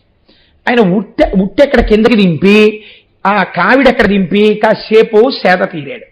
సేద తీరిన తర్వాత కావిడి ఎత్తుకునేటప్పుడు గమ్మత్తు ఉంటుంది. అంటే సుబ్రహ్మణ్య కావిడి గమ్మత్తుగా ఉంటుంది అనుకోండి. ఆ కావిడి ఎత్తుకుని భుజం మీద పెట్టుకోరు, వంగి భుజం కింద కావిడి బద్ద పెట్టుకుంటారు, పెట్టుకుని పైకెత్తుతారు కదండి. మీరు ఎప్పుడైనా గమనించండి కావిడి ఎత్తే వాళ్ళని. అంతేగాని ఇలా ఎత్తేసి ఏదో ఇలా పెట్టుకోరు దాన్ని. తానే వంగుతాడు, వంగి భుజాన్ని కావిడి బద్ద కింద పెట్టి అలా ఎత్తేస్తాడు. ఎత్తిన తర్వాత నడవడం ఏం చేస్తాడంటే, చెయ్యి తీసేసిన సమానంగా బరువు అటు ఇటు సరిపోవడానికి ఇలా ఇలా ఒకసారి భుజానికి సర్దుతాడు. ఆ బరువు సరిపోయింది అన్న తర్వాత ఇంకా నడిచేస్తాడు. ఆ ఊగుతూ తట్టలు వెళ్ళిపోతాయి. ఆయన కూడా అలాగే వంగి ఇవన్నీ చూస్తుంటారేంటని మీరు అనుకోకండి. కాబట్టి ఆ కావిడి భుజం కింద పెట్టుకుని ఆయన ఎత్తబోయాడు. ఒకవైపు లేస్తోంది, ఒకవైపు లేవట్లేదు. ఎలా? ఇటు లేస్తే అటు లేవదు, అటు లేస్తే ఇటు లేవదు. ఈ కావిడి సర్దుకోవట్లేదు భుజం మీదకి. ఇలా వంగున కావిడి సర్దుతుంటే ఇంకా గోడని పెడుతుంది. కాసేపటికి విసుక్కుని, ఏమిట్రా ఈ కావిడి ఇంతసేపు తెచ్చాను ఇక్కడ లేవట్లేదు ఏమిటిది, ఇలా పట్టుకుంటోంది ఏమిటి అనుకుని ఆ కావిడి బద్ద వదిలేసి భుజం మీద తువ్వాలు తీసి దులిపి ఆలోచిస్తూ ఇలా చూశాడు. ఎదురుగుండా కొండ మీద ఈ పిల్లాడు పక్క పక్క పక్క పక్క నవ్వుతున్నాడు. ఈయనకి ఎక్కడ లేని కోపం వచ్చింది. ఇదే రాక్షస ప్రవృత్తి అంటే. పిల్లాడేదో నవ్వుకుంటున్నాడంటే అయిపోయింది కదండి. ఎరా నన్ను చూసి నవ్వుతున్నావా, ఏం పిచ్చి పిచ్చి వేషాలు వేస్తున్నావా అని నీ కావిడ ఎక్కడైనా అనుకుంటున్నావా, కైలాసం నుంచి పట్టుకొచ్చాను, ఏమిటా వెర్రి నవ్వు అన్నాడు. ఆయన ఇంకా నవ్వాడు. నీ సంగతి చెప్తానుండే నా తువ్వాలు తీసి నడువుకి కట్టుకుని నిన్ను చంపేస్తాను ఇవ్వాలన్నా కొండ మీదగా పరిగెత్తాడు. పరిగెత్తి తెలిసి పరిగెత్తాడో తెలియక పరిగెత్తాడో పాదచారి అయి పరిగెత్తాడు. పళని కొండ మీదకి వెళ్ళాడు. సుబ్రహ్మణ్యేశ్వర స్వామి వారితో యుద్ధం చేశాడు. యుద్ధం చేసిన తర్వాత 4 గుద్దులు గుద్దేటప్పటికి పడిపోయి ప్రాణం వదిలేస్తున్నాడు. అప్పుడు తెలిసింది, వీడు పిల్లవాడు కాడురా, వీడు పరబ్రహ్మం, మా గురువుకి గురువు, సామాన్యుడు కాదు, ఈశ్వరపుత్రుడు, సాక్షాత్ ఈశ్వరుడు. ఇప్పుడు ప్రార్థన చేశాడు, ఈశ్వరా తెలుసుకోలేకపోయాను, కానీ మీ చేతి గుద్దులు తిన్నాను, నాకొక్క వరం ఇవ్వండి అన్నాడు. ఏం కావాలి అడిగన్నారు ఆయన. అంటే ఆయన అన్నారు, నేను ఈ క్షేత్రంలో మొదటి దర్శనం నాకు మీరు కటాక్షించాలి, నన్ను దర్శించి మిమ్మల్ని దర్శిస్తూ ఉంటారు. 2 ఇంకొక వరం మీరు ఇవ్వాలన్నాడు. ఏమిటన్నారు? ఈ పళని కొండ కిందే కదా నేను కావిడి ఎత్తలేకపోయాను, ఆ కావిడే కదా మిమ్మల్ని చేరడానికి నాకు మార్గమైంది. ఇక ముందు లోకంలో ఎవరైనా సరే సుబ్రహ్మణ్యుణ్ణి ఏ ఆరాధన చేయకపోయినా ఒక్కసారి కావిడి పాలతో, పెరుగుతో, విభూతితో, పువ్వులతో, తేనెతో, నేతితో భుజం మీద పెట్టుకుని మేము సుబ్రహ్మణ్యుడి దగ్గరికి వెళ్ళిపోతున్నామని పాదచారులై చెప్పులు విప్పి ఆ కావిడి పట్టుకుని నీ గుడికొస్తే అటువంటి వాళ్ళు సుబ్రహ్మణ్యారాధన శాస్త్రంలో ఎన్ని రకాలుగా చెయ్యాలని చెప్పబడిందో అంత ఆరాధన చేసేసిన ఫలితం వాళ్ళకి ఇచ్చేసేయాలన్నాడు. తప్పకుండా ఇచ్చేశానన్నాడు. అప్పటి నుంచి ఇప్పటి వరకు కావిళ్ళెత్తి తమిళ దేశం వాళ్ళు సుబ్రహ్మణ్యుణ్ణి తమ దైవం చేసేసుకున్నారు. రేపు సూర్యాస్తమయం అవనివ్వండి, ఎల్లుండి మనం స్వామిని తెచ్చేసుకుంటాం. కాబట్టి 200 కావిళ్ళు మనం ఎత్తేస్తాం ఎల్లుండి. కావిడికి అంత శక్తి రావడానికి కారణం అది సుబ్రహ్మణ్యుడు ఇచ్చినటువంటి వరం. కాబట్టి 6 క్షేత్రములలో పళని జ్ఞానమును కటాక్షిస్తుంది. జ్ఞానమీయగలిగిన క్షేత్రము, పళని కావిడి ఉత్సవము ప్రారంభమైన క్షేత్రము. అబ్బో, స్వామిమలై అని వేరొక క్షేత్రం, అది తంజావూరుకి దగ్గరలో ఉంది. ఈ స్వామిమలై అసలు స్వామి అన్న మాట అమరకోశం ప్రకారం ఒక్క సుబ్రహ్మణ్యుడిదేనండి. ఎందుచేతనంటే దేవసేనాపతి శూర స్వామి గజముఖానుజ అని స్వామి అన్న మాట సుబ్రహ్మణ్యుడిది. ఆ తర్వాత మిగిలినటువంటి స్వరూపాలు కూడా తీసుకున్నాయి. అయితే దానికి ఏం పెద్ద దోషం పట్టక్కర్లేదు. అన్ని సుబ్రహ్మణ్య స్వరూపాలే అనుకున్నప్పుడు మీకు వచ్చిన ఇబ్బంది ఏముంది? వెంకటేశ్వర స్వామి, నరసింహస్వామి, పరమేశ్వర స్వామి, సుబ్రహ్మణ్యేశ్వర స్వామి, అన్నీ ఆ స్వామి. కాబట్టి ఆ సుబ్రహ్మణ్యేశ్వర స్వామి అని పిలవక్కర్లా. స్వామి అంటే అది సుబ్రహ్మణ్యుడికి చెందుతుంది ఆ నామం అని చెప్పింది అమరకోశం. ఇటువంటి మహానుభావుడు స్వామిమలైలో వెలిసి ఉన్నాడు. ఈ స్వామిమలైలో చిత్రం ఏమిటో తెలుసా అండి? ఈయన చిత్రమైన పనులు కొన్ని చేశాడు. ఒకానొకప్పుడు స్వామి కైలాసంలో ఉండగా చతుర్ముఖ బ్రహ్మగారు వచ్చారు. 4 ముఖాలతో వేదం చెప్తుంటావు కదా, బ్రహ్మమనగా నేమి అని అడిగారు ఆయన. అంటే ఆయన అన్నారు బ్రహ్మమనగా నేని అన్నారు. అంటే ఆయన వెంటనే ఏం చేశాడంటే, వేదాలు చెప్తున్నావు కానీ నీకు బ్రహ్మమర్థము కాలేదు అని తీసుకెళ్ళి కారాగారంలో పారేశాడు. పారేస్తే శంకరుడు వచ్చి, తప్పు కదా, చతుర్ముఖ బ్రహ్మగారిని లోపల పారేస్తావా? ఇది సుబ్రహ్మణ్య భుజంగంలో కూడా ఉందండి, బ్రహ్మని అధిక్షేపించిన వాడా అని. జ్ఞానమునందు దోషం ఉండొచ్చు కించిత్, అంత మాత్రం చేత అలా చేయకూడదు కదా, విడిచిపుచ్చు అన్నారు. వెంటనే విడిచిపెట్టి, నా వలన మహాపరాధం జరిగింది, నేను ఎంత మీ కుమారుడనైనా చతుర్ముఖ బ్రహ్మగారిని నేను అలా అవమానించకూడదు, ఆయనకి చేసిన అవమానానికి నేను ప్రాయశ్చిత్తం పొందుతానని సర్పరూపి అయి వచ్చి పడుకున్నారు. పడుకుంటే ఆయన్ని పిల్లలు పెద్దలు అందరూ రాళ్లతో కొట్టేవారు. ఆ దెబ్బలు తింటూ అలా పడున్నారు సర్పరూపంలో. ఆ రూపంలో పడి ఉంటే పార్వతీదేవికి తెలిసి షష్ఠీవ్రతం చేయించింది. అందుకే షష్ఠీవ్రతం చేస్తే సుబ్రహ్మణ్యానుగ్రహం కలుగుతుంది. షష్ఠీవ్రతం చేయిస్తే మళ్ళీ నా పాపం పోయిందని ఆయన మళ్ళీ వచ్చి తేజోమూర్తిగా సుబ్రహ్మణ్యుడిగా కూర్చున్నారని. 3 ఒకానొక సమయంలో శంకరుడికి ప్రణవానికి సంబంధించినటువంటి ఉపదేశం చేశారు స్వామిగా. ఇది చిత్రంగా ఉంటుంది. శంకరుడు సమస్త జ్ఞానమునకు ఆలవాలము. అటువంటి వాడికి కొడుకు ఉపదేశం చేయడం ఏమిటండి? దాన్ని మీరు కొంచెం జాగ్రత్తగా అర్థం చేసుకోవాలి. ఉదాహరణకి నేను ఎప్పుడో నాకు తెలుసున్న 2 ముక్కలు ఉపన్యాసం చెప్తున్నాను అనుకోండి. నేను చదువుకున్న దానికన్నా తెలుగు కానీ సంస్కృతం కానీ ఓ పుస్తకం కానీ పురాణం కానీ మా అబ్బాయికి ప్రవేశం లేకుండా ఏ ఇంజనీరింగో చదువుకుంటున్నాడు అనుకోండి. ఒకానొక నాడు అనుకోకుండా నేను మాట్లాడుతున్నప్పుడు వాడు నాతో మాట్లాడుతూ ఇంట్లో, నాన్నగారండి నేను ఎన్నోసార్లు మీరు రామాయణం చెప్తున్నప్పుడు లంక యొక్క రాజద్వారము వద్ద లంకయే నిలబడి ఉంటుంది, లంకిని అంటుంటాం కదండి, అన్నదానికి మీరు ఇలా సమన్వయం చేసి చెప్తూ ఉంటారు కదా సాధారణంగా, దానికన్నా మీరు ఆలోచించండి, ఇలా చెప్తే ఇంకా బాగుంటుంది కదా అని అన్నాడు అనుకోండి. నేను ఆశ్చర్యపోయి, ఉరేసం నాకు ఇలాంటి ఆలోచన రాలేదు ఎప్పుడు. ఓ సుబ్రహ్మణ్యం గారే వచ్చారు సభకి, కాబట్టి నీకు ఇటువంటి ఆలోచన ఎలా వచ్చిందిరా, చాలా గొప్పగా చెప్పావు ఈ అర్థాన్ని. ఇది నిజంగా నీవు నాకన్నా ఈ విషయంలో ఎక్కువే ఆలోచించి చెప్పావు, నాకన్నా నువ్వే తెలివైన వాడివి, నీ దగ్గర నేను ఈ విషయం తెలుసుకుని సభలో చెప్పాను రేపటి నుంచి అన్నాడు అనుకోండి. ఇప్పుడు సన్మానం ఎవరికి జరిగినట్టో తెలుసా అండి? కొడుక్కి కాదు, తండ్రికి. ఎందుకో తెలుసా? మహాజ్ఞాని అయిన తండ్రి, లోకమునకంతటికీ బోధ చేసే తండ్రి ఓడిపోవడం అంటూ జరిగితే ఎక్కడ ఓడిపోవాలనుకుంటాడంటే కొడుకు చేతిలో ఓడిపోవాలనుకుంటాడు. కొడుకు చేతిలో ఓడిపోయాడు అనుకోండి, పుత్రాదిచ్చేత్ పరాజయం. కొడుకు చేతిలో ఓడిపోతే కుంగిపోతాట, అబ్బా నాకన్నా ప్రాజ్ఞుడయ్యాడురా కొడుకు అని. సుబ్రహ్మణ్యుడు ప్రాజ్ఞుడై తండ్రిని సంతోషపెట్టాడు, అంతేకాని తండ్రికి తెలియనివన్నీ శివుడికి చెప్పాడు, శివుడికి తెలియదు, కింద కూర్చున్నాడు, ఆయన పైన కూర్చున్నాడు, నేను చెప్తాను కింద కూర్చో అన్నాడు. ఇలాంటి మాటలు చెప్పకూడదు. అసలు శాస్త్రమునందున్నటువంటి భావన అది. కాబట్టి పుత్రాదిచ్చేత్ పరాజయం, ఈశ్వరుడు సుబ్రహ్మణ్యుడి దగ్గర ప్రణవము యొక్క అర్థాన్ని అంత గొప్పగా చెప్పావురా అని విని సంతోషించి, ఈ భావన నాకు కలగలేదు కనుక నీ వలన ఇవ్వాల నేను కొత్త సత్కారమును పొందినానని సంతోషించినాడు. కాబట్టి అది స్వామిమలై క్షేత్రము. తిరుత్తణి, ఇది తిరుపతికి చాలా దగ్గరలో ఉన్నటువంటి క్షేత్రం. ఈ తిరుత్తణి క్షేత్రం అబౌట్ 60 కిలోమీటర్స్ ఉంటుందేమో అక్కడికి. ఈ తిరుత్తణి చాలా గొప్ప క్షేత్రాలలో ఒకటి. ఇక్కడ తారకాసుర సంహారం చేసేసిన తరువాత స్వామి కూర్చుని కొంతసేపు విశ్రాంతి తీసుకున్నారు. ఆయన చాలా విశ్రాంతిగా కూర్చున్న క్షేత్రము. నిన్నటి రోజున మీకు నేను విజ్ఞాపన చేశాను, మహానుభావుడైనటువంటి ముత్తుస్వామి దీక్షితరికి అక్కడ కూర్చుని చేస్తున్నప్పుడే కీర్తన ఆయన వచ్చి నోట్లో పటిక పంచదార వేశారు. కాబట్టి అనేక విధాలుగా సుబ్రహ్మణ్యానుగ్రహము ప్రసరించేటటువంటి క్షేత్రము తిరుత్తణి. కాబట్టి తిరుత్తణి ఒకటి. ఆయన విశ్రాంతి ఆయన రాక్షసులందరూ అక్కడికి చేరిపోయారని చూడండి. కర్రంతా పుచ్చిపోయింది అనుకోండి, ఇంకా దులపడం అవసరం అనుకుంటే ఏం చేస్తాం? అగ్నిహోత్రంలో బారేస్తాం. ఒకానొకప్పుడు క్రౌంచ పర్వతాన్ని అంతటిని రాక్షసులు పట్టేశారు. ఏం చెయ్యాలనుకున్నారు? క్రౌంచ పర్వతాన్ని భేదించేశారు ఆయన. క్రౌంచా సురేంద్ర పరిఖండన శక్తిశూల పాశాదిశస్త్ర పరిమండిత దివ్యపాణి అంటాం. ఆయన చేతిలో అమ్మవారు శక్తి రూపంగా ఉంటుంది.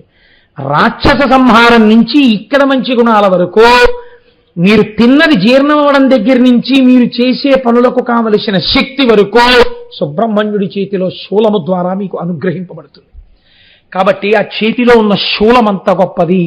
సుబ్రహ్మణ్య భుజంగంలో శంకరాచార్యుల వారు ప్రత్యేకంగా శూలం మీద కొన్ని పాదాలు రచించారు. కనుక ఆ తిరుత్తణి అంత గొప్ప క్షేత్రం. అళగర్కోయల్ అది ఒక క్షేత్రం. అది అక్కడ క్రీడాస్థలము. సాక్షాత్తుగా స్వామి చిన్నతనంలో అంటే మీరు ఒకటి అనుకోండి, సుబ్రహ్మణ్యుడి చిన్నతనంలో అలా పిల్లలతో ఆడుకుని ఉంటే ఆయనకి జ్ఞాని కాడా అండి అప్పుడు? తర్వాత ఎప్పుడైనా జ్ఞానం వచ్చిందా అని ఒక అనుమానం వస్తుంది.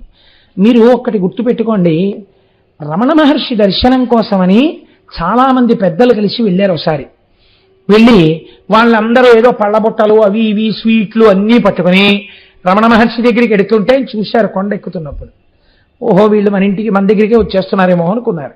వాళ్ళు వచ్చి ఆ రమణ మహర్షి కనపడితే ఇవన్నీ ఇచ్చేసి, ఏముందండి ఇంకా అక్కడి నుంచి మొదలు పెడతారు. నేను ఫలానా అండి, ఫలానా వాళ్ళ అబ్బాయినండి, ఫలానా వాళ్ళ మనవండి, మాకు ఎంత ఉందండి, మాకు అంత ఉందండి, నీకు 1 కిలో స్వీట్లు ఎట్టుకొచ్చామండి, ఎవడు వింటాడు ఎల్లరంతా. కాబట్టి రమణ మహర్షి దగ్గరికి వచ్చి అడిగారు, అయ్యా ఇక్కడ రమణ మహర్షి అంటే ఎవరండి అని అడిగారు. ఏమో నాకు తెలియదు, అలా పోతాడు అన్నారు. వాళ్ళు చాలాసేపు చూశారు. ఈయన ఏం చేస్తున్నారు అనుకున్నారు మీరు? పిల్లలతో గోళికాయలు ఆడుకుంటున్నారు కొండ మీద. ఆడుకుంటుంటే పాపం కూరలవ్వ అనుకుంటాను, నాకు గుర్తున్నంత వరకు ఆవిడ ఆకుకూరలు తెచ్చేది. ఆవిడ పైకి వచ్చి ఇక్కడ ఎవరి కోసం కూర్చున్నారయ్యా అని అడిగింది. ఆవిడ అడిగితే రమణ మహర్షి కోసం కూర్చున్నాం అన్నారు. ఆయనేగా గోచి పెట్టుకున్న ఆయన అంది ఆవిడ. మరి అదేంటి ఆయన అడిగితే అలా పోయాడు అన్నాడు అని. ఆయన అలాగే చెప్తారు, మాట్లాడండి. అప్పుడు వెళ్ళి అదేమిటండి భగవంతుని అలా అన్నారు, మీ దర్శనానికి వచ్చాం, ఇదిగోనండి ఇవన్నీ తెచ్చాం, ఈ లడ్లు తెచ్చాం, ఈ స్వీట్లు తెచ్చాం, ఈ పళ్ళు తెచ్చాం, మీకు డబ్బు తెచ్చాం, మళ్ళీ మొదలు నాకెందుకయా ఇవన్నీ అని. కాబట్టి బ్రహ్మజ్ఞాని అయినటువంటి వాడి యొక్క స్థితి ఎలా ఉంటుందంటే, ఒక బాలుడు ఎలా ప్రవర్తిస్తాడో అలా ప్రవర్తిస్తాడు. గోళికాయలు ఆడుకుంటూ లేకపోతే కోతులతో సరదాగా గడుపుతూ ఆయన అలా ఉండేవారు.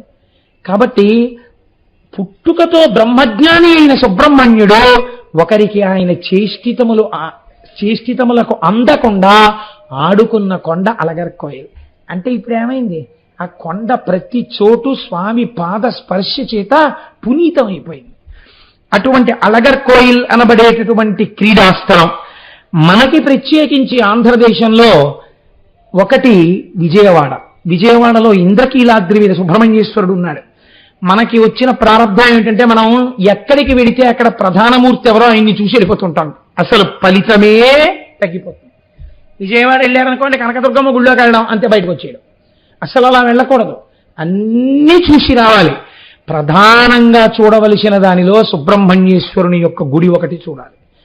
మీకు నేను ఒక శరన్నవరాత్రుల్లో కూడా చెప్పాను, గత సంవత్సరం కాక ఆ క్రిందటి సంవత్సరం ఆ సుబ్రహ్మణ్యుడి గుడిలో ఏం జరిగిందో తెలుసా అండి? శరన్నవరాత్రులు జరుగుతుండగా అందరూ కూర్చుని ఉండగా పైకి కొండ శిఖరం ఉంటుంది, ఆ పక్కన కొండ శిఖరం నుంచి ఇంతలా పాము ఒకటి చుట్టుకుని కింద పడింది భక్తుల మధ్యలో. అది కదలకుండా లోపల గుడిలో సుబ్రహ్మణ్యుడు ఉన్నాడు, ఎదురుగుండా పడింది జనం మధ్యలో. అందరూ కాకావికలై లేచిపోయారు. అది ఏమీ అనకుండా పడగెత్తి అలా సుబ్రహ్మణ్యుడి వంక చూసి ఒక్కసారి చుట్టూ చూసి ఈలోగా మన వాళ్ళకి అలవాటు కదా, పాము వచ్చిందని కర్రలు బడితలు పట్టుకుని వచ్చారు అంతే. అలా పాక్కుంటూ ఆ కొండ పాదం చెట్లల్లోకి వెళ్ళింది. ఎంత వెతికారో ఆ పాము ఇంకా కనపడలేదు. మళ్ళీ 2 ఏళ్ళయింది, ఇప్పటి వరకు రాలేదు. కాబట్టి ఇంద్రకీలాద్రి మీద వెలిసినటువంటి సుబ్రహ్మణ్య క్షేత్రము చాలా శక్తివంతము అని మనకి శాస్త్రం చెప్తోంది. మనకి చాలా దగ్గరలో ఉన్న వాటిలో పరమ పావనమైన సుబ్రహ్మణ్య క్షేత్రము బిక్కవోలు. బిక్కవోలులో ఉన్న సుబ్రహ్మణ్యుడు కూడా పరమశక్తివంతుడు. నేను ఆ దేవాలయానికి వెళ్ళినప్పుడు నాకు అక్కడ ఉండేటటువంటి అర్చకులు చెప్పారు కూడా, అక్కడ ఆ క్షేత్రంలో ఉండే స్వామి యొక్క వైభవం గురించి. 3వది మల్లవరం. ఇక్కడే మన చేబ్రోల్ దగ్గర నుంచి వెడుతుంటే ఉంటుంది ఇప్పటికీ. అక్కడ పెద్ద సర్పం ఒకటి దర్శనమిచ్చి ఎదురుగుండా ఉన్న కోనేటిలో స్నానం చేసి వచ్చి శివలింగాన్ని చుట్టుకునేది. ఇప్పటికీ అలా చుట్టుకుని ఉన్నట్లుగానే అక్కడ శివలింగం ప్రతిష్ఠ జరిగి ఉంటుంది. ఆ క్షేత్రం ఒకటి చాలా మహాత్యము కలిగిన క్షేత్రం. నేను ఒక సంవత్సరం అక్కడ సుబ్రహ్మణ్య షష్ఠికి వెడితే పిల్లల్ని తీసుకొచ్చి తులాభారం వేస్తున్నారు. ఈ క్షేత్రంలో పిల్లలు లేని వాళ్ళు సుబ్రహ్మణ్య షష్ఠి నాడు వెనకాతల పందిట్లో పడుకుంటారండి. కొంచెం కునుకు పట్టాక లేపుతాం. సంతానం కలగకుండా ప్రతిబంధకములుంటే ఆ కునుకు పట్టినప్పుడు తొలగిపోతాయి. పిల్లలు పుట్టరన్న వాళ్ళకి పిల్లలు పుడితే ఈ సంవత్సరం వాళ్ళు పిల్లల్ని తులాభారం వేయడానికి తీసుకొచ్చారు అని ఈ సభలో ఉన్నారో లేదో నాకు తెలియదు, కానీ ఆర్యరావు గారు నాకు చెప్పారు కూడా ఆ మల్లవర క్షేత్రంలో. కాబట్టి పరమ ప్రఖ్యాతమైనటువంటి సుబ్రహ్మణ్య క్షేత్రములలో ఆ మల్లవరం ఒకటి. ఇలా ఎన్నో చోట్ల మనకి మహానుభావుడు ఆయన వెలిసి కనపడుతుంటారు. చిత్రం ఏమిటో తెలుసా అండి, ఈ సుబ్రహ్మణ్యుడు అవతారములను స్వీకరించారు. ఇందులో చాలా ప్రధానమైన అవతారములు, ఒకటి కుమారిల భట్టు, 2వ ఆయన జ్ఞాన సంబంధర్. జ్ఞాన సంబంధర్ గురించి నేను రేపు స్పృశిస్తాను, ఇవాళ కుదరదు. కుమారిల భట్టు చాలా ఆశ్చర్యకరమైనది. ఒకానొక సమయంలో భారతదేశాన్నంతటినీ కూడా బౌద్ధ మతం వ్యాప్తి చెందింది. బౌద్ధ మత వ్యాప్తి గురించి ఆందోళన చెందడం సనాతన ధర్మంలో దేని కొరకు అంటే, బౌద్ధము వేదాన్ని అంగీకరించదు. వేదము ప్రమాణము కాదు అంటే నాస్తికుడు అని పిలుస్తారు. వేదం అంగీకరించనిది, వేదము యొక్క ప్రమాణమును అంగీకరించనిది నాస్తికం అవుతుంది. బౌద్ధం వైపుకు వెళ్ళిపోతే నాస్తికులైపోతారని నాస్తిక మతాన్ని ఖండించి తిరిగి ప్రజలలో కర్మ యొక్క నియతిని ఏర్పరిచి మళ్ళీ అందరినీ వేద మార్గంలో నడిపించడం కోసమని సుబ్రహ్మణ్యేశ్వర స్వామి వారు కుమారిల భట్టుగా వెలిశారు. ఆయన ప్రయాగ క్షేత్రంలో పుట్టారు. ఏదైనా తెలుసుకోకుండా ఖండిస్తే దాని వలన మర్యాద ఉండదు, బాగా తెలుసుకుని ఖండించాలి. అందుకని వారు ఒక బౌద్ధారామమునందు చేరారు. అది 7 అంతస్తుల ప్రాకారం కలిగినటువంటి ఆరామం. అక్కడ అనేక మంది బౌద్ధులు ఉండేవారు. వాళ్ళు వేదము కాని, యజ్ఞము కాని, యాగము కాని, ప్రార్థన కాని, స్తోత్రం కాని ఇవి వాళ్ళు అంగీకరించారు. అక్కడ కూర్చుని గురువు గారి దగ్గర ఆయన వింటున్నారు. సనాతన ధర్మాన్ని ఖండించినటువంటివి వినపడినప్పుడల్లా, వాటి గురించి చెప్పినప్పుడల్లా ఈయన ఏడుస్తూ ఉండేవారు కుమారిల భట్టు. ఏడుస్తుంటే గురువులు అడిగారు, ఎందుకు ఏడుస్తున్నావు అని అడిగారు. అడిగితే ఆయన అన్నారు, ఎంత గొప్పగా ఖండించారు సనాతన ధర్మంలో విషయాలని అని సంతోషంతో ఆనంద భాష్పాలు కారుస్తున్నాను అని అబద్ధం చెప్పారు. ఎందుకని? అసలు ఆ మతంలో ఉన్నదేదో తెలుసుకుంటే తప్ప ఖండించడం కుదరదు. పూర్వం అంటే అటువంటి కర్మనిష్ట ఉండేది.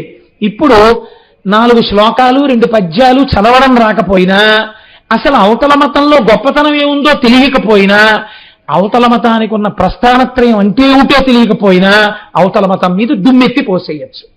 అంతటి హీన స్థితికి వాళ్ళ మనం దిగజారిపోయాం, కలియుగం కదా కాబట్టి. కానీ కుమారిల భట్ అటువంటి వారు కారు. వారు తెలుసుకుని ఖండించాలనుకున్నారు. ఏది చెడో దాన్ని మాత్రమే ఖండించాలనుకున్నారు అని గురువు గారి దగ్గర వారు నేర్చుకున్నారు.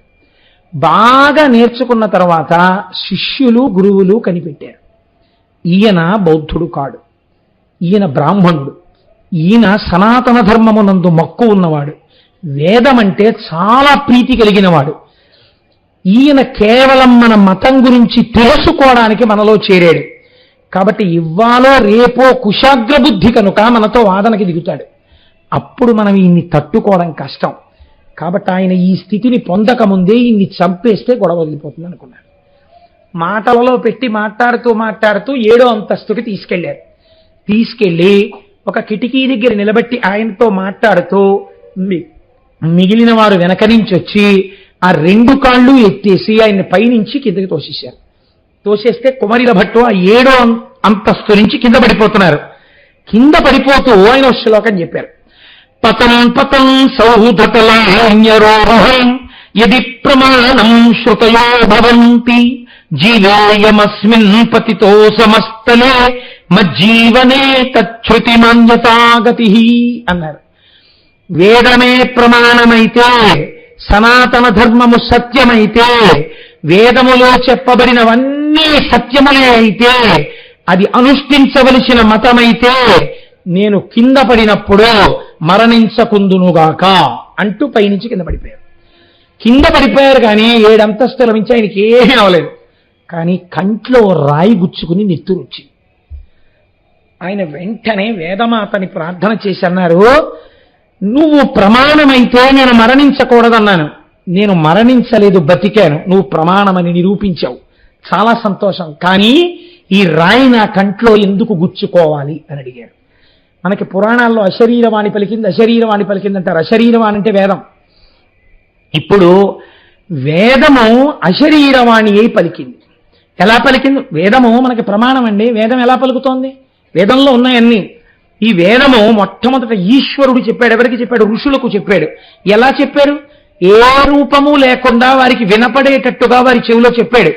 కాబట్టి అది అప్పటి నుంచి వినబడుతూ గురువు దగ్గర శిష్యుడు, గురువు దగ్గర శిష్యుడు, గురువు దగ్గర శిష్యుడు వింటూ వెళ్ళింది. కాబట్టి శృతి అని పేరు వచ్చింది. వింటూ స్వరం తెలుసుకుని పలికారు కనుక దానికి శృతి, శృతి ప్రమాణము. ఇటువంటి శృతి ప్రమాణమైతే చావకూడదంటే చావలేదు, కానీ నా కన్నెందుకు దెబ్బతింది అని అడిగారు ఆయన. అంటే అశరీరవాణి అయి వేదమంది, యదీతి సందేహ పద ప్రయోగాత్ వ్యాజేవ శాస్త్రశ్రవణాచ్ఛేతో మమోచ్ఛదేశాత్ పతతో వ్యనక్షీత్ తదేక చక్షుర్విధి కల్పనాసా. నువ్వు పైనుంచి కింద పడిపోయేటప్పుడు వేదమే ప్రమాణమైతే అంటూ పడ్డావు. వేదము ప్రమాణము కనుక నేను మరణించను అనలేదు.